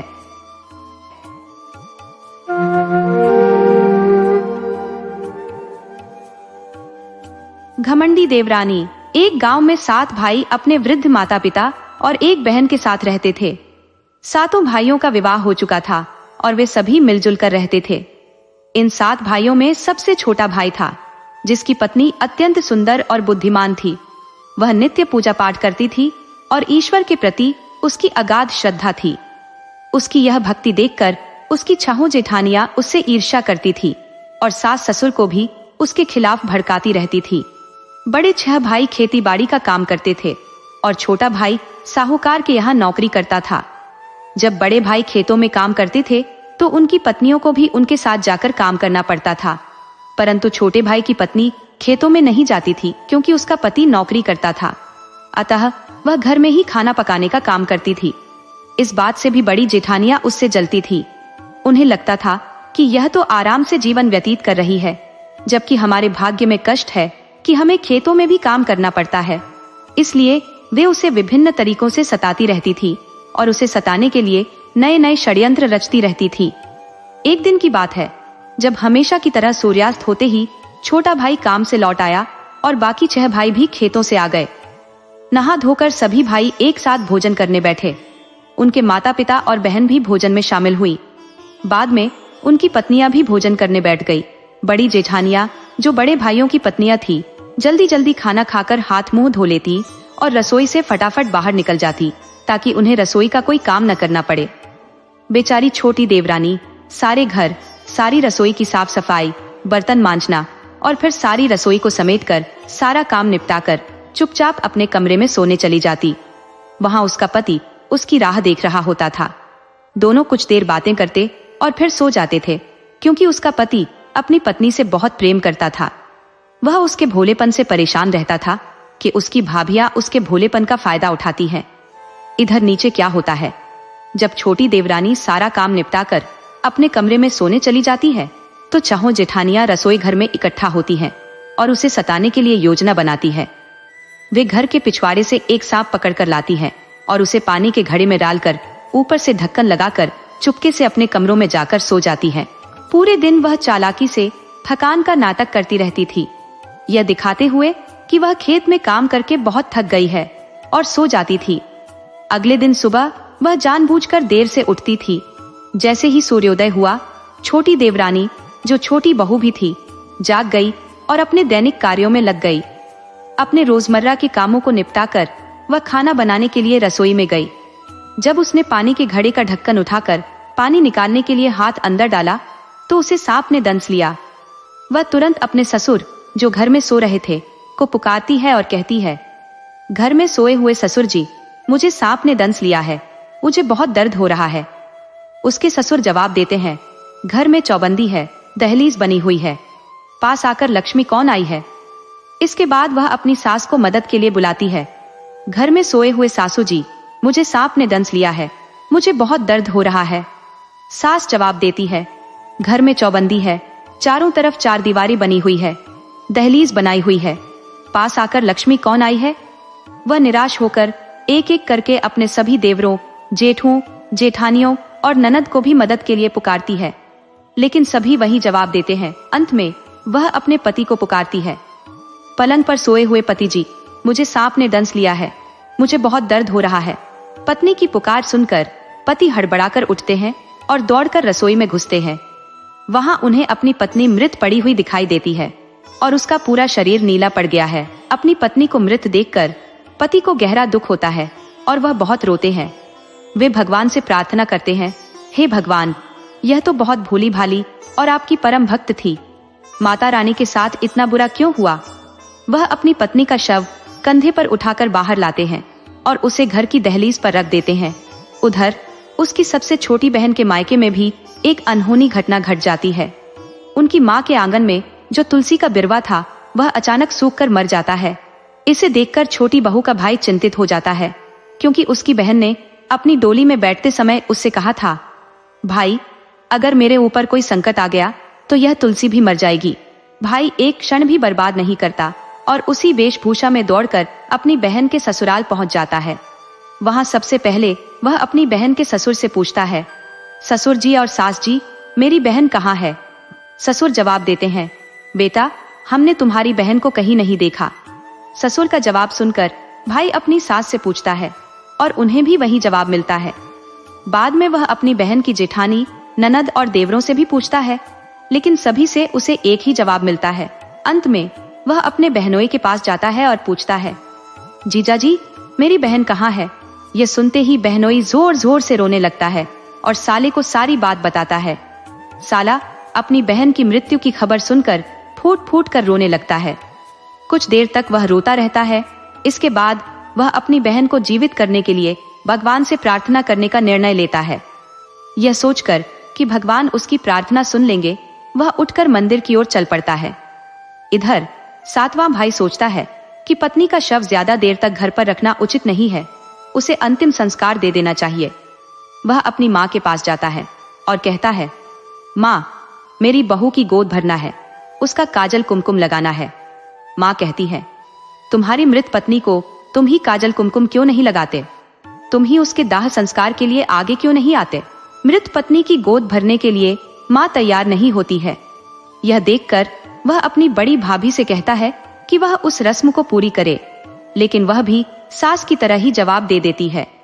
इसके बाद वह दूसरी, तीसरी, चौथी, इस तरह अपनी सभी 6 भावजियों से विनती करता है, लेकिन कोई भी तैयार नहीं होती है। अब घर में गोद भरने की रस्म पूरी करने के लिए कोई और तैयार नहीं था, इसलिए वह सोचता है कि वह स्वयं ही उस रस्म को पूरा करेगा। वह बाजार जाता है और एक साड़ी की दुकान पर जाकर दुकानदार से कहता है, दुकानदार भाई, मुझे एक जरी की साड़ी और चोली दीजिए। दुकानदार पूछता है, इतनी रात गए आपको साड़ी चोली की क्या आवश्यकता है। वह कहता है, आज मेरी प्रेमिका की आग में जलकर राख हो गई है। दुकानदार समझ जाता है कि कुछ अनहोनी हो गई है और उसे एक साड़ी चोली दे देता है। वह वहां से फूलों की दुकान पर जाता है और फूल वाली से कहता है, फूल वाली माँ, मुझे कुछ फूल दीजिए। फूल वाली पूछती है, इतनी रात गए आपको फूलों की क्या आवश्यकता है।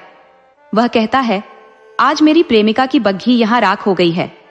फूल वाली समझ जाती है कि कुछ अनहोनी जरूर हुई है और उसे फूलों की माला दे देती है। वह पड़ोसिन के पास जाता है और उससे कहता है, पड़ोसन भाभी, मुझे काजल कुमकुम दीजिए। पड़ोसिन पूछती है, इतनी रात गए आपको साज सज्जा की क्या आवश्यकता है। वह कहता है, आज मेरी प्रेमिका की प्रेम अग्नि में बलिदान हो गई है। पड़ोसिन तुरंत उसे काजल कुमकुम दे देती है। सारी सामग्री लेकर वह घर पहुंचता है। वह अपनी पत्नी के शव को नई साड़ी चोली पहनाता है, उसके बालों में फूलों की माला सजाता है और काजल कुमकुम लगाता है। फिर वह अपने पिता से कहता है, पिताजी, मेरी पत्नी की चिता की रचना करिए। पिता कहते हैं, तुम्हारी मृत पत्नी है, तुम खुद उसकी अर्थी सजाओ। पिता के ना कहने पर वह अपने बड़े भाई से कहता है, लेकिन वे भी मना कर देते हैं। वह एक एक करके सभी भाइयों से कहता है, लेकिन सभी भाई मना कर देते हैं। अंत में निराश होकर वह पड़ोसियों के घर जाता है और उनसे कहता है, पड़ोसी भाइयों, मेरी पत्नी की अर्थी सजाने में मेरी मदद करिए। पड़ोसी उसकी पत्नी की अर्थी सजाने के लिए तैयार हो जाते हैं।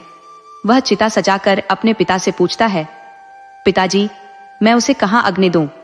उसे किस रास्ते से बाहर निकालूं? पिता कहते हैं, उसे पिछले दरवाजे से ले जाना, मृत स्त्री को सीमा के बाहर निकाल देना। पिताजी की बात सुनकर उसे बहुत दुख होता है। वह अपनी माँ से पूछता है, लेकिन माँ भी ऐसा ही जवाब देती है। फिर वह एक एक करके अपने भाइयों से पूछता है, लेकिन भाई भी उसे ऐसा ही जवाब देते हैं। आखिर में वह अपनी बहन से पूछता है, बहना, मैं उसे कहाँ अग्नि दूं? उसे किस रास्ते से बाहर निकालूं? बहन कहती है, उसे मुख्य द्वार से ले जाना, तुलसी वृंदावन के पास अग्नि देना। बहन की बात सुनकर वह पत्नी का शव उठाता है और मुख्य द्वार से बाहर निकालकर पड़ोसियों की सहायता से तुलसी के पास उसकी चिता जलाता है। तभी उसका साला वहां आ जाता है। वह भगवान को प्रसन्न करके अपनी बहन को जीवित करने का वरदान प्राप्त कर चुका था। भगवान ने उसे एक अद्भुत छड़ी दी थी। वह छड़ी अपनी बहन के मस्तिष्क पर घुमाता है और तुरंत ही उसकी सबसे छोटी बहू जीवित होकर बैठ जाती है। उसके शरीर पर एक भी घाव का निशान नहीं रहता और वह पहले जैसी ही स्वस्थ दिखाई देती है। बहन को जीवित देखकर भाई और उसका पति दोनों बहुत खुश होते हैं। अब छोटी बहू का भाई अपने बहनोई से कहता है, तुम दोनों मेरे साथ मेरे घर चलो। वे तुरंत एक पालकी लाते हैं और उसमें बहन और बहनोई को बैठाकर बैंड बाजे के साथ उन्हें अपने घर ले जाते हैं। उसकी बहन बड़ी सुख शांति से अपना जीवन बिताने लगती है, क्योंकि वह माता रानी की परम भक्त थी। माता रानी ने उसकी और उसके भाई की लाज रखी थी।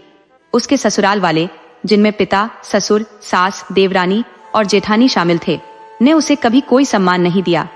जीते जी तो वे उसकी कदर नहीं करते थे और मरने के बाद भी उन्होंने उसे कोई सम्मान नहीं दिया। हालांकि देवरानी जेठानी तो घर के रिश्ते होते हैं और बुरे समय में तो सब एक हो जाते हैं, लेकिन उसकी जेठानी भी उसके साथ नहीं मिली थी।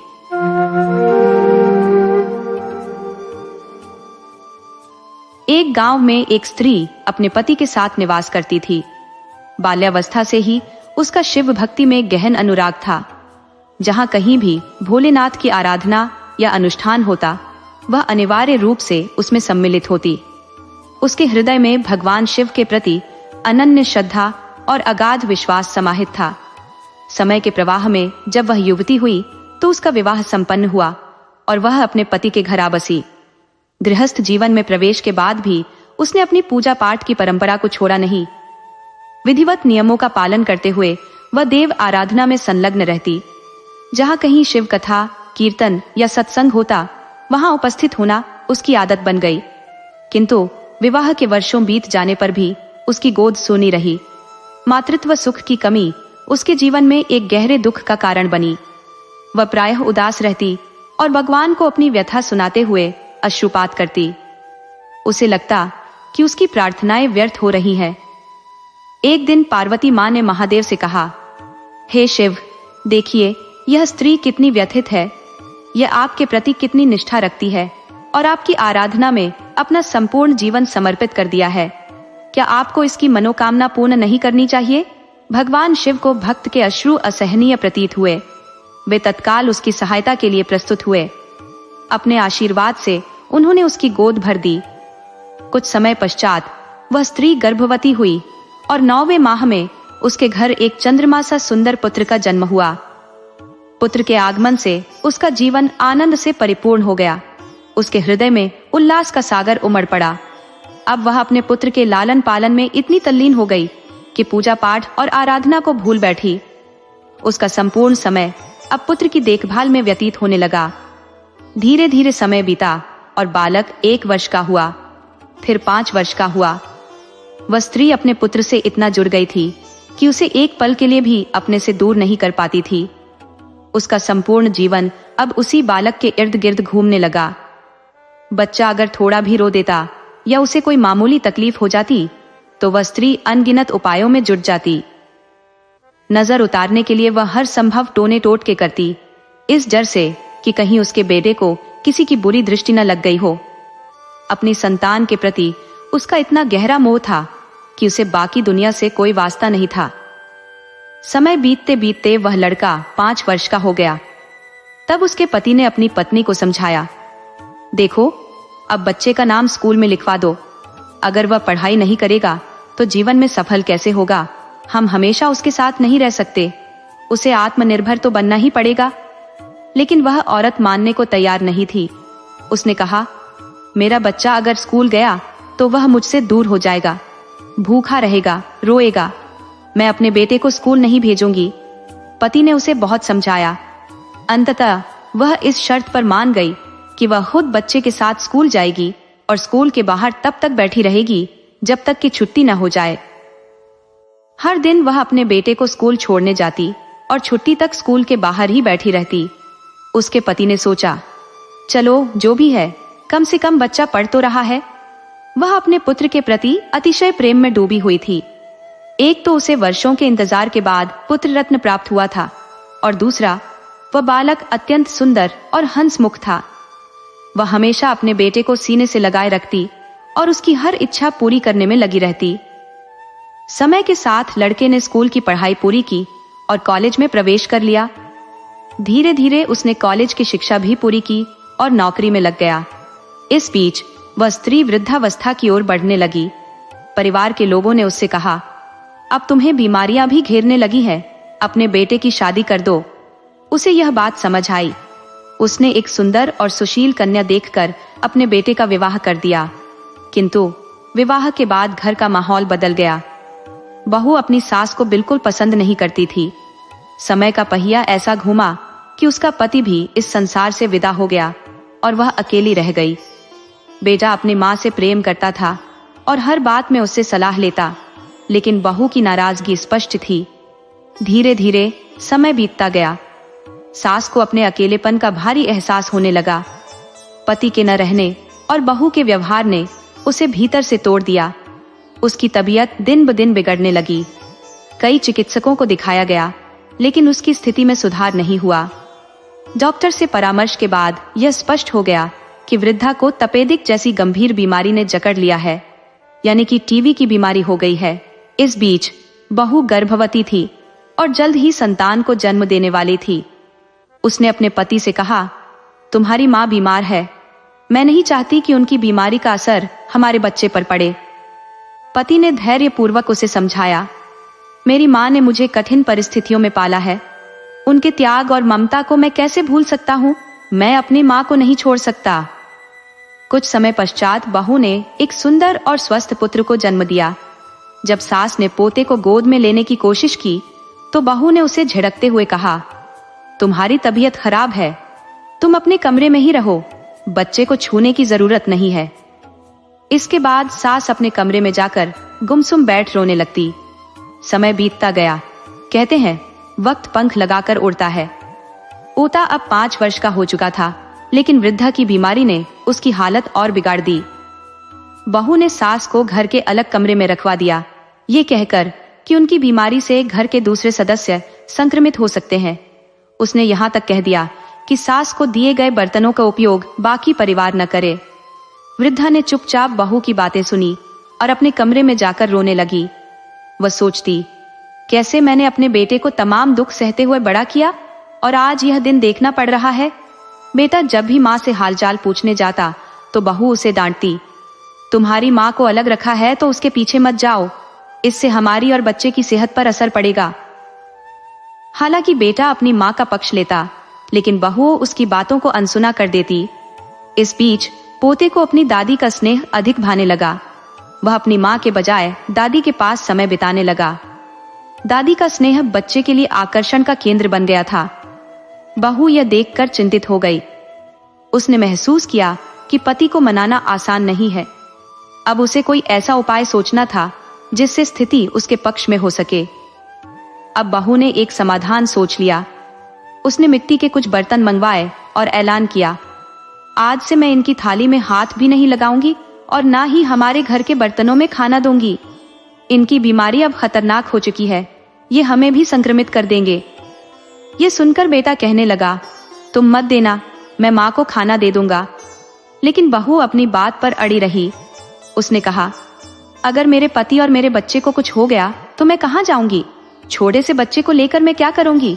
पति, जो घर में कलह नहीं चाहता था, चुप हो गया। उसने सोचा, घर की शांति बनी रहे, यही बेहतर है।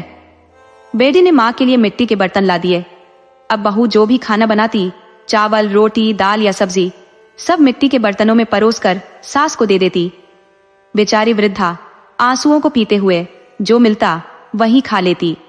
न तो पेट भर खाना मिलता था न ही बीमारी का कोई इलाज। एक दिन बेटे ने यह सब देख लिया और बहू से शिकायत की, लेकिन बहू ने साफ इनकार करते हुए कहा, मैं तुम्हारी माँ की सेवा नहीं कर सकती। खाना बना देती हूँ, मिट्टी के बर्तनों में रख देती हूँ, तुम खुद जाकर दे आओ। मैं उनके पास भी नहीं जाऊंगी, उनके पास जाना खतरे से खाली नहीं। अब मिट्टी के बर्तनों में ही खाना दिया जाने लगा। जब वृद्धा खाना खा लेती तो बहू मिट्टी के बर्तनों को तोड़कर फेंक देती। ओता, जो अपनी दादी से बेहद लगाव रखता था, ये सब देखता रहता। मासूम बालक, भगवान का रूप, अपनी दादी के पास से हटने का नाम नहीं लेता। धीरे धीरे वृद्धा की बीमारी बढ़ती गई। आखिरकार एक दिन उसने संसार को अलविदा कह दिया। बहू बेहद प्रसन्न थी। उसने राहत की सांस लेते हुए सोचा, चलो अब बला टली, कम से कम मुझे डबल काम नहीं करना पड़ेगा।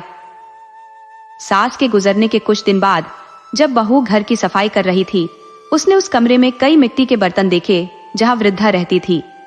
वह गुस्से में अपने पति को बुलाकर चिल्लाई, ये बर्तन अब तक क्यों नहीं फेंके गए? इन्हें तोड़कर फेंकने को कहा था। ये यहाँ इतने सारे क्यों पड़े हैं? तभी उसका 5 साल का बेटा मासूमियत से कहने लगा, माँ, ये बर्तन पिताजी ने तोड़े नहीं, ये तो मैंने दादी माँ के लिए रखे थे, जिनमें वो खाना खाती थी। माँ ने हैरानी से पूछा, तुमने इन्हें क्यों इकट्ठा किया है? बच्चा उदासी भरे चेहरे के साथ बोला, माँ, तुमने दादी को मिट्टी के बर्तनों में खाना दिया। जब तुम बूढ़ी हो जाओगी और बीमार पड़ोगी तो मैं भी तुम्हें मिट्टी के बर्तनों में ही खाना दूंगा। मुझे नहीं पता तब तक ऐसे बर्तन मिलेंगे या नहीं, इसलिए मैंने ये सब संभाल कर रख ली है ताकि ये तुम्हारे काम आ सके। बेटी की बात सुनकर माँ के होश उड़ गए। उसे एहसास हुआ कि जो व्यवहार उसने अपनी सास के साथ किया वही उसके बच्चे ने आत्मसात कर लिया। उसे गहरा पश्चाताप हुआ कि उसकी गलतियों का असर बच्चे के मासूम मन पर पड़ रहा है। वह फूट फूट कर रोने लगी और भगवान से माफी मांगने लगी, लेकिन अब पछताने से कुछ नहीं हो सकता था। भगवान के रूप में बच्चे ने जो सच बोला उसने माँ की आंखें खोल दी। वह खुद को दोषी ठहराती रही, पर दिलासा देने वाला कोई नहीं था। शाम को जब उसका पति ऑफिस से लौटा तो उसने सारी बात बताई। पति ने सुनकर कहा, मुझसे कहने का क्या फायदा? कम से कम मुझे संतोष है कि जो मैं डर के मारे नहीं कह पाया वो हमारे बेटे ने कह दिया। मुझे इस बात की खुशी है कि हमारे बच्चे ने वही सच उजागर किया जो मैं बर्दाश्त करता रहा। पति ने आगे कहा, मेरी माँ किस तरह तड़प तड़प कर चल बसी ये तो मैंने देखा, और अब हमारा बच्चा तुम्हारे लिए वही बोले तो इसमें गलत क्या है? मुझे गर्व है कि उसने तुम्हें सही राह दिखा दी। इस तरह एक मासूम बच्चे ने अपनी माँ को सही रास्ते पर लाकर खड़ा कर दिया।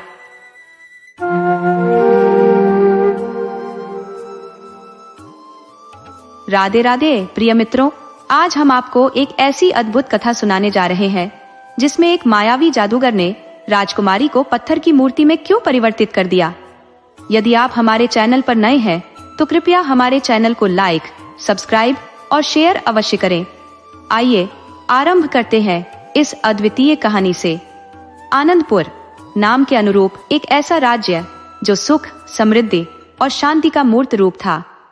राजा शमशेर सिंह, जो न केवल अपनी विद्वता और वीरता के लिए विख्यात थे बल्कि अपने प्रजावत्सल स्वभाव के कारण भी संपूर्ण राज्य में पूजनीय थे। उनके परिवार में रानी और उनकी अद्वितीय रूपवती, ईश्वर की परम भक्त पुत्री चंद्रकला रहती थी। चंद्रकला न केवल सौंदर्य की मिसाल थी बल्कि उनकी विनम्रता और सेवा भावना ने उन्हें प्रजा का चहेता बना दिया था। राज्य किसी स्वर्ग से कम प्रतीत नहीं होता था। चारों ओर हरे भरे वृक्ष, मनमोहक पुष्प, कल कल करती नदियां और ऊंचे ऊंचे पर्वत राज्य की शोभा बढ़ाते थे। यहाँ की प्रजा अत्यंत सुखी और संतोषी थी। राज्य के राजगुरु विश्व आनंद अपनी तीर्थ यात्राओं के कारण अधिकतर समय राज्य से बाहर रहते, परंतु जब भी राज्य में होते उनका आगमन आनंदपुर के लिए शुभ संकेत माना जाता था। एक दिन आनंदपुर में एक रहस्यमयी जादूगर का आगमन हुआ। उसका नाम था पाशा। वह ऐसे अद्भुत और चमत्कारी जादू दिखाता कि विश्वास करना कठिन हो जाता। उसने अपने मंत्र मुग्ध कर देने वाले करतबों से नदी के प्रवाह को रोक दिया, विशाल भवनों को पल भर में गायब कर दिया, हाथी को बकरी और बिल्ली को शेर बना दिया। उसकी मायावी शक्तियों की कोई बराबरी नहीं कर सकता था। उसके चमत्कारों की चर्चा दूर दूर तक फैल गई। जब यह समाचार राजा शमशेर सिंह तक पहुंचा तो उन्होंने अपने सेनापति वीरभद्र को आदेश दिया कि उस जादूगर को राज दरबार में आमंत्रित किया जाए। राजा कला प्रेमी थे और सदैव अद्वितीय कलाकारों को उनकी प्रतिभा के लिए सम्मानित करते थे। जादूगर पाशा जब दरबार में आया तो उसने राजा को प्रणाम किया। उसकी नजर जैसे ही राजकुमारी चंद्रकला पर पड़ी, वह उनकी अनुपम सुंदरता पर मोहित हो गया। पाशा ने दरबार में ऐसे ऐसे चमत्कारिक जादू दिखाए कि दरबार में उपस्थित सभी लोग विस्मय से भर गए। उनके चेहरों पर आश्चर्य की रेखाएं खींच गई और वे दांतों तले उंगलियां दबाने को विवश हो गए। राजा जादूगर की अद्भुत क्षमताओं से विस्मित तो थे, किंतु जब जादूगर ने अपनी अभद्र मान सामने रखी तो उनका धैर्य चूर चूर हो गया। जादूगर ने अहंकार भरे स्वर में कहा, महाराज, मुझे धन दौलत या वैभव की आवश्यकता नहीं। मैं अपनी मायावी शक्तियों से वह सब स्वयं रच सकता हूँ। यदि आप मुझे कुछ देना ही चाहते हैं तो अपनी राजकुमारी का हाथ सौंप दीजिए। राजकुमारी चंद्रकला के लिए मुझसे योग्य वर और कोई नहीं हो सकता। जादूगर के इस दुस्साहस को सुनकर राजा शमशेर सिंह का क्रोध भड़क उठा। उनकी आंखों में अंगारों की लपटें तैरने लगी। उन्होंने गरजते हुए कहा, दुष्ट, तेरी यह हिम्मत कैसे हुई कि तू हमारी पुत्री के लिए ऐसा अभद्र प्रस्ताव रखे? तुझे इस तरह की बातें करने का साहस कैसे हुआ? राजा का क्रोध देखकर भी जादूगर अपने अहंकार में डूबा रहा। उसने चुनौती भरे स्वर में कहा, महाराज, यदि आपने मेरी बात नहीं मानी तो मैं अपनी जादुई शक्तियों से राजकुमारी को किसी भी हाल में पालूंगा। ये सुनते ही राजा ने आदेश दिया, सेनापति वीरभद्र, इस दुष्ट जादूगर को तुरंत बंदी बना लो। लेकिन जैसे ही सैनिक जादूगर को पकड़ने के लिए आगे बढ़े, उसने अपनी मायावी शक्तियों को उपयोग करते हुए उन सभी को जादुई रस्सियों से बांध दिया। इसके बाद जादूगर राजकुमारी चंद्रकला की ओर बढ़ने लगा। तभी वीरभद्र उसके सामने आ खड़े हुए और अपने शौर्य से उस पर प्रहार कर दिया। जादूगर घायल होकर धरती पर गिर पड़ा, लेकिन अपनी अंतिम सांसों में उसने अपनी शैतानी शक्ति का उपयोग करते हुए राजकुमारी को पत्थर की मूर्ति में बदल दिया। राजा और रानी अपनी इकलौती संतान को मूर्ति बनते देख स्तब्ध रह गए। रानी का विलाप आकाश तक गूंजने लगा और राजा भी गहरे विषाद में डूब गए। आनंदपुर के हर कोने में शोक की लहर दौड़ गई। राजा ने तुरंत बड़े बड़े विद्वानों, तांत्रिकों और दूर दूर के जादूगरों को बुलवाया, लेकिन किसी के पास भी वह शक्ति नहीं थी जो इस अभूतपूर्व जादू को तोड़ सके। हर कोई कहता, जादूगर पाशा का जादू तोड़ने की विद्या सिर्फ उसी के पास थी और वह अब इस दुनिया में नहीं है। राजा की निराशा गहराती जा रही थी। तभी उन्हें अपने कुलगुरु विश्वानंद की याद आई। उन्होंने तुरंत एक दूत को भेजकर कुलगुरु को बुलवाया। जैसे ही कुलगुरु आनंदपुर पहुंचे, वे सीधे राजकुमारी की मूर्ति के पास गए। कुलगुरु ने गंभीर स्वर में कहा, महाराज, ये कोई साधारण जादू नहीं है। इसे तोड़ना अत्यंत कठिन है। इसके लिए असंभव कार्य को संभव करना होगा। राजा ने प्रार्थना भरे स्वर में कहा, गुरुजी, हमें उपाय बताइए। हम किसी भी कठिनाई का सामना करने को तैयार हैं। कुलगुरु बोले, महाराज, राजकुमारी को पुनर्जीवित करने के लिए जादुई नदी का दिव्य जल लाना होगा। उस जल का संधान ही राजकुमारी को इस अभिशाप से मुक्त कर सकता है। राजा ने चिंतित होकर पूछा, गुरुदेव, यह जादुई नदी कहाँ है और इसका जल प्राप्त करना कैसे संभव होगा? कुलगुरु गंभीर स्वर में बोले, महाराज, यह कार्य अत्यंत कठिन है। नदी तक पहुंचने का मार्ग घोर विपत्तियों से भरा है। सबसे पहले एक भयावह जंगल से होकर गुजरना पड़ेगा, जहाँ के वृक्ष और लताएं नरभक्षी हैं। जो भी उनके निकट जाता है, वे उसे अपनी शाखाओं में लपेटकर जीवित निगल लेते हैं। गुरुजी ने अपनी बात जारी रखी। उस जंगल के पार एक ऊंची पहाड़ी है, जहाँ विशालकाय पक्षी रहते हैं। वे मनुष्यों को झपट कर उठा ले जाते हैं और अपनी गुफाओं में घसीट ले जाते हैं। यदि कोई इन बाधाओं को पार कर भी ले, तो नदी के तट पर एक अद्भुत परंतु कठोर परी बैठी होती है। वह अपने प्रश्न पूछती है। यदि उत्तर सही हुआ तो जल प्राप्त होता है, अन्यथा वह व्यक्ति नदी में सदा के लिए विलुप्त हो जाता है।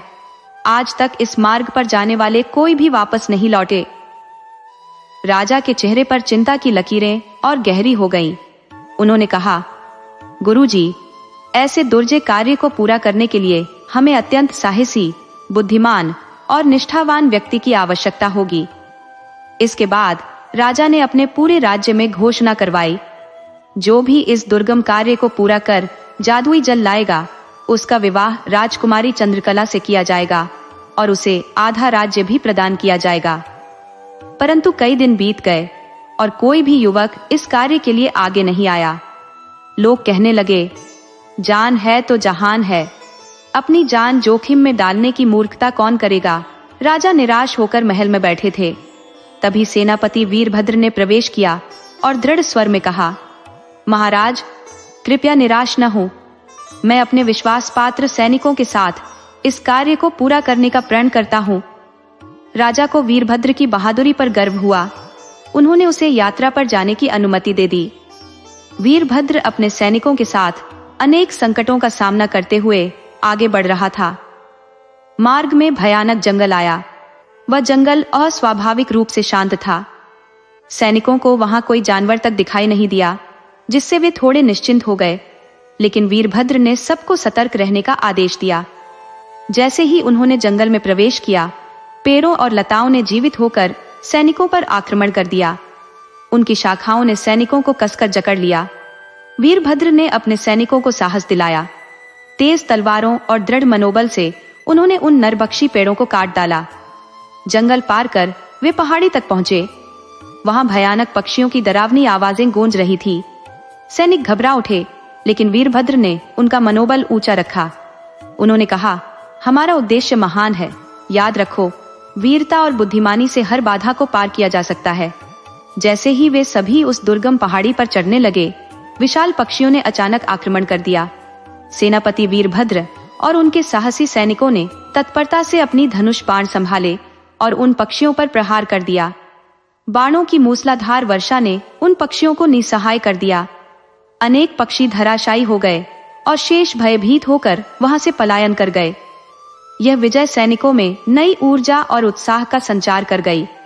आगे बढ़ते हुए वे अपनी यात्रा के अंतिम पड़ाव पर पहुंच गए। वहां एक अद्भुत नदी बह रही थी, जिसका नीला और मनमोहक जल सुखद सुगंध बिखेर रहा था। उस दृश्य ने सैनिकों के हृदय को उमंग से भर दिया। कुछ सैनिक अति उत्साह में आकर नदी में कूद पड़े, परंतु जैसे ही उन्होंने जल को स्पर्श किया, वे एक पल में लुप्त हो गए। अचानक जल से एक दिव्य परी प्रकट हुई। वह गंभीर स्वर में बोली, यदि किसी ने मेरे प्रश्नों का उत्तर दिए बिना इस नदी के जल को छूने का दुस्साहस किया, तो उसका यही परिणाम होगा। सेनापति ने विनम्रता से उत्तर दिया, हे देवी, कृपया अपने प्रश्न पूछिए, मैं उनका उत्तर देने का प्रयास करूंगा। परी ने गूढ़ स्वर में अपना पहला प्रश्न पूछा, ऐसी कौन सी वस्तु है जो जल पीते ही मृत्यु को प्राप्त हो जाती है? सेनापति कुछ पल विचारमग्न रहे, फिर दृढ़ता से बोले, हे देवी, इसका उत्तर प्यास है, क्योंकि प्यास ही है जो जल पीने पर समाप्त हो जाती है। परी मुस्कुराते हुए बोली, तुम्हारा उत्तर बिल्कुल सही है, लेकिन मेरा दूसरा प्रश्न अधिक कठिन है। सुनो, एक नारी के दो बालक, दोनों एक ही रंग के, एक चलता है और दूसरा सोता है, फिर भी दोनों साथ रहते हैं, यह क्या है? सैनिक इस पहेली को सुनकर चकित रह गए। ऐसा कैसे संभव हो सकता है? लेकिन वीरभद्र की बुद्धिमत्ता ने उन्हें विचलित नहीं होने दिया। उन्होंने गहन चिंतन किया और उत्तर दिया, हे देवी, इसका उत्तर है आटे की चक्की। चक्की के दोनों पार्ट समान होते हैं, एक घूमता है और दूसरा स्थिर रहता है, फिर भी वे सदैव साथ रहते हैं। परी सेनापति के उत्तर से अत्यंत प्रसन्न हुई और बोली, वीरभद्र, तुम्हारी बुद्धिमत्ता और धैर्य ने मुझे प्रभावित किया है। अब तुम इस नदी का जल ले जा सकते हो। साथ ही मैं तुम्हारे उन सैनिकों को भी मुक्त करती हूँ जो जल में विलुप्त हो गए थे।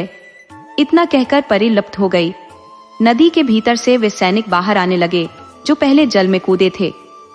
सभी ने मिलकर पर्याप्त जल एकत्र किया और नगर की ओर लौट चले। जब वे नगर पहुंचे तो उनकी वापसी की सूचना मिलते ही राजा ने उनके सम्मान में भव्य स्वागत किया। वीरभद्र ने वह जादुई जल कुलगुरु को सौंप दिया। जैसे ही कुलगुरु विश्वानंद ने वह पवित्र जल राजकुमारी चंद्रकला की मूर्ति पर छिड़का, राजकुमारी पुनः जीवन का आभास पाते हुए सजीव हो उठी। ये चमत्कार देखकर महाराज शमशेर सिंह और महारानी अपार हर्ष से भर उठे। गुरु विश्वानंद ने महाराज को एक महत्वपूर्ण सलाह दी। जिसे उन्होंने सहर्ष स्वीकार कर लिया। दरबार में भारी उत्साह के बीच महाराज ने घोषणा की, मेरी पुत्री चंद्रकला का विवाह सेनापति वीरभद्र के साथ संपन्न होगा। वीरभद्र अब केवल सेनापति नहीं रहेंगे, बल्कि इस राज्य के भावी राजा होंगे। ये घोषणा सुनकर वीरभद्र चौंक उठे। पूरे दरबार में उनके नाम की जयकार गूंजने लगी। राजकुमारी चंद्रकला भी मन ही मन बहुत प्रसन्न थी। वीरभद्र की साहसिकता और उनके चरित्र ने उसे प्रभावित किया था और अब उसे अपने जीवन साथी के रूप में वह वीर सेनापति प्राप्त होने जा रहा था। महाराज ने एक शुभ मुहूर्त निर्धारित करवाया और भव्य समारोह के साथ राजकुमारी चंद्रकला और सेनापति वीरभद्र का विवाह संपन्न करवाया। अपने वचन के अनुसार महाराज ने वीरभद्र का राज्याभिषेक भी कर दिया और उन्हें राज्य का नया राजा घोषित कर दिया। वीरभद्र ने कुशलता और दूरदर्शिता के साथ राज्य का शासन संभाल लिया। आनंदपुर राज्य, जो कभी संघर्ष और असंतोष से जूझ रहा था, अब पूर्णतः सुख शांति का पर्याय बन गया। राज्य में हर ओर समृद्धि और संतोष का वातावरण छा गया। राजा वीरभद्र और रानी चंद्रकला के दिन आनंद और प्रेम से भरपूर थे। महाराज और महारानी अपने निर्णय पर गर्वित थे और पूरे राज्य में सुख शांति का साम्राज्य स्थापित हो गया था। आनंदपुर अपने नाम के अनुरूप फिर से आनंदमय बन गया। वहां के निवासी न केवल सुख शांति से जीवन यापन कर रहे थे, बल्कि उन्होंने अपने राजा और रानी के प्रति असीम आदर और प्रेम व्यक्त किया। इस प्रकार यह कहानी केवल साहस और बुद्धिमत्ता की विजय नहीं, बल्कि प्रेम, कर्तव्य और समर्पण का अनुपम उदाहरण बन गई।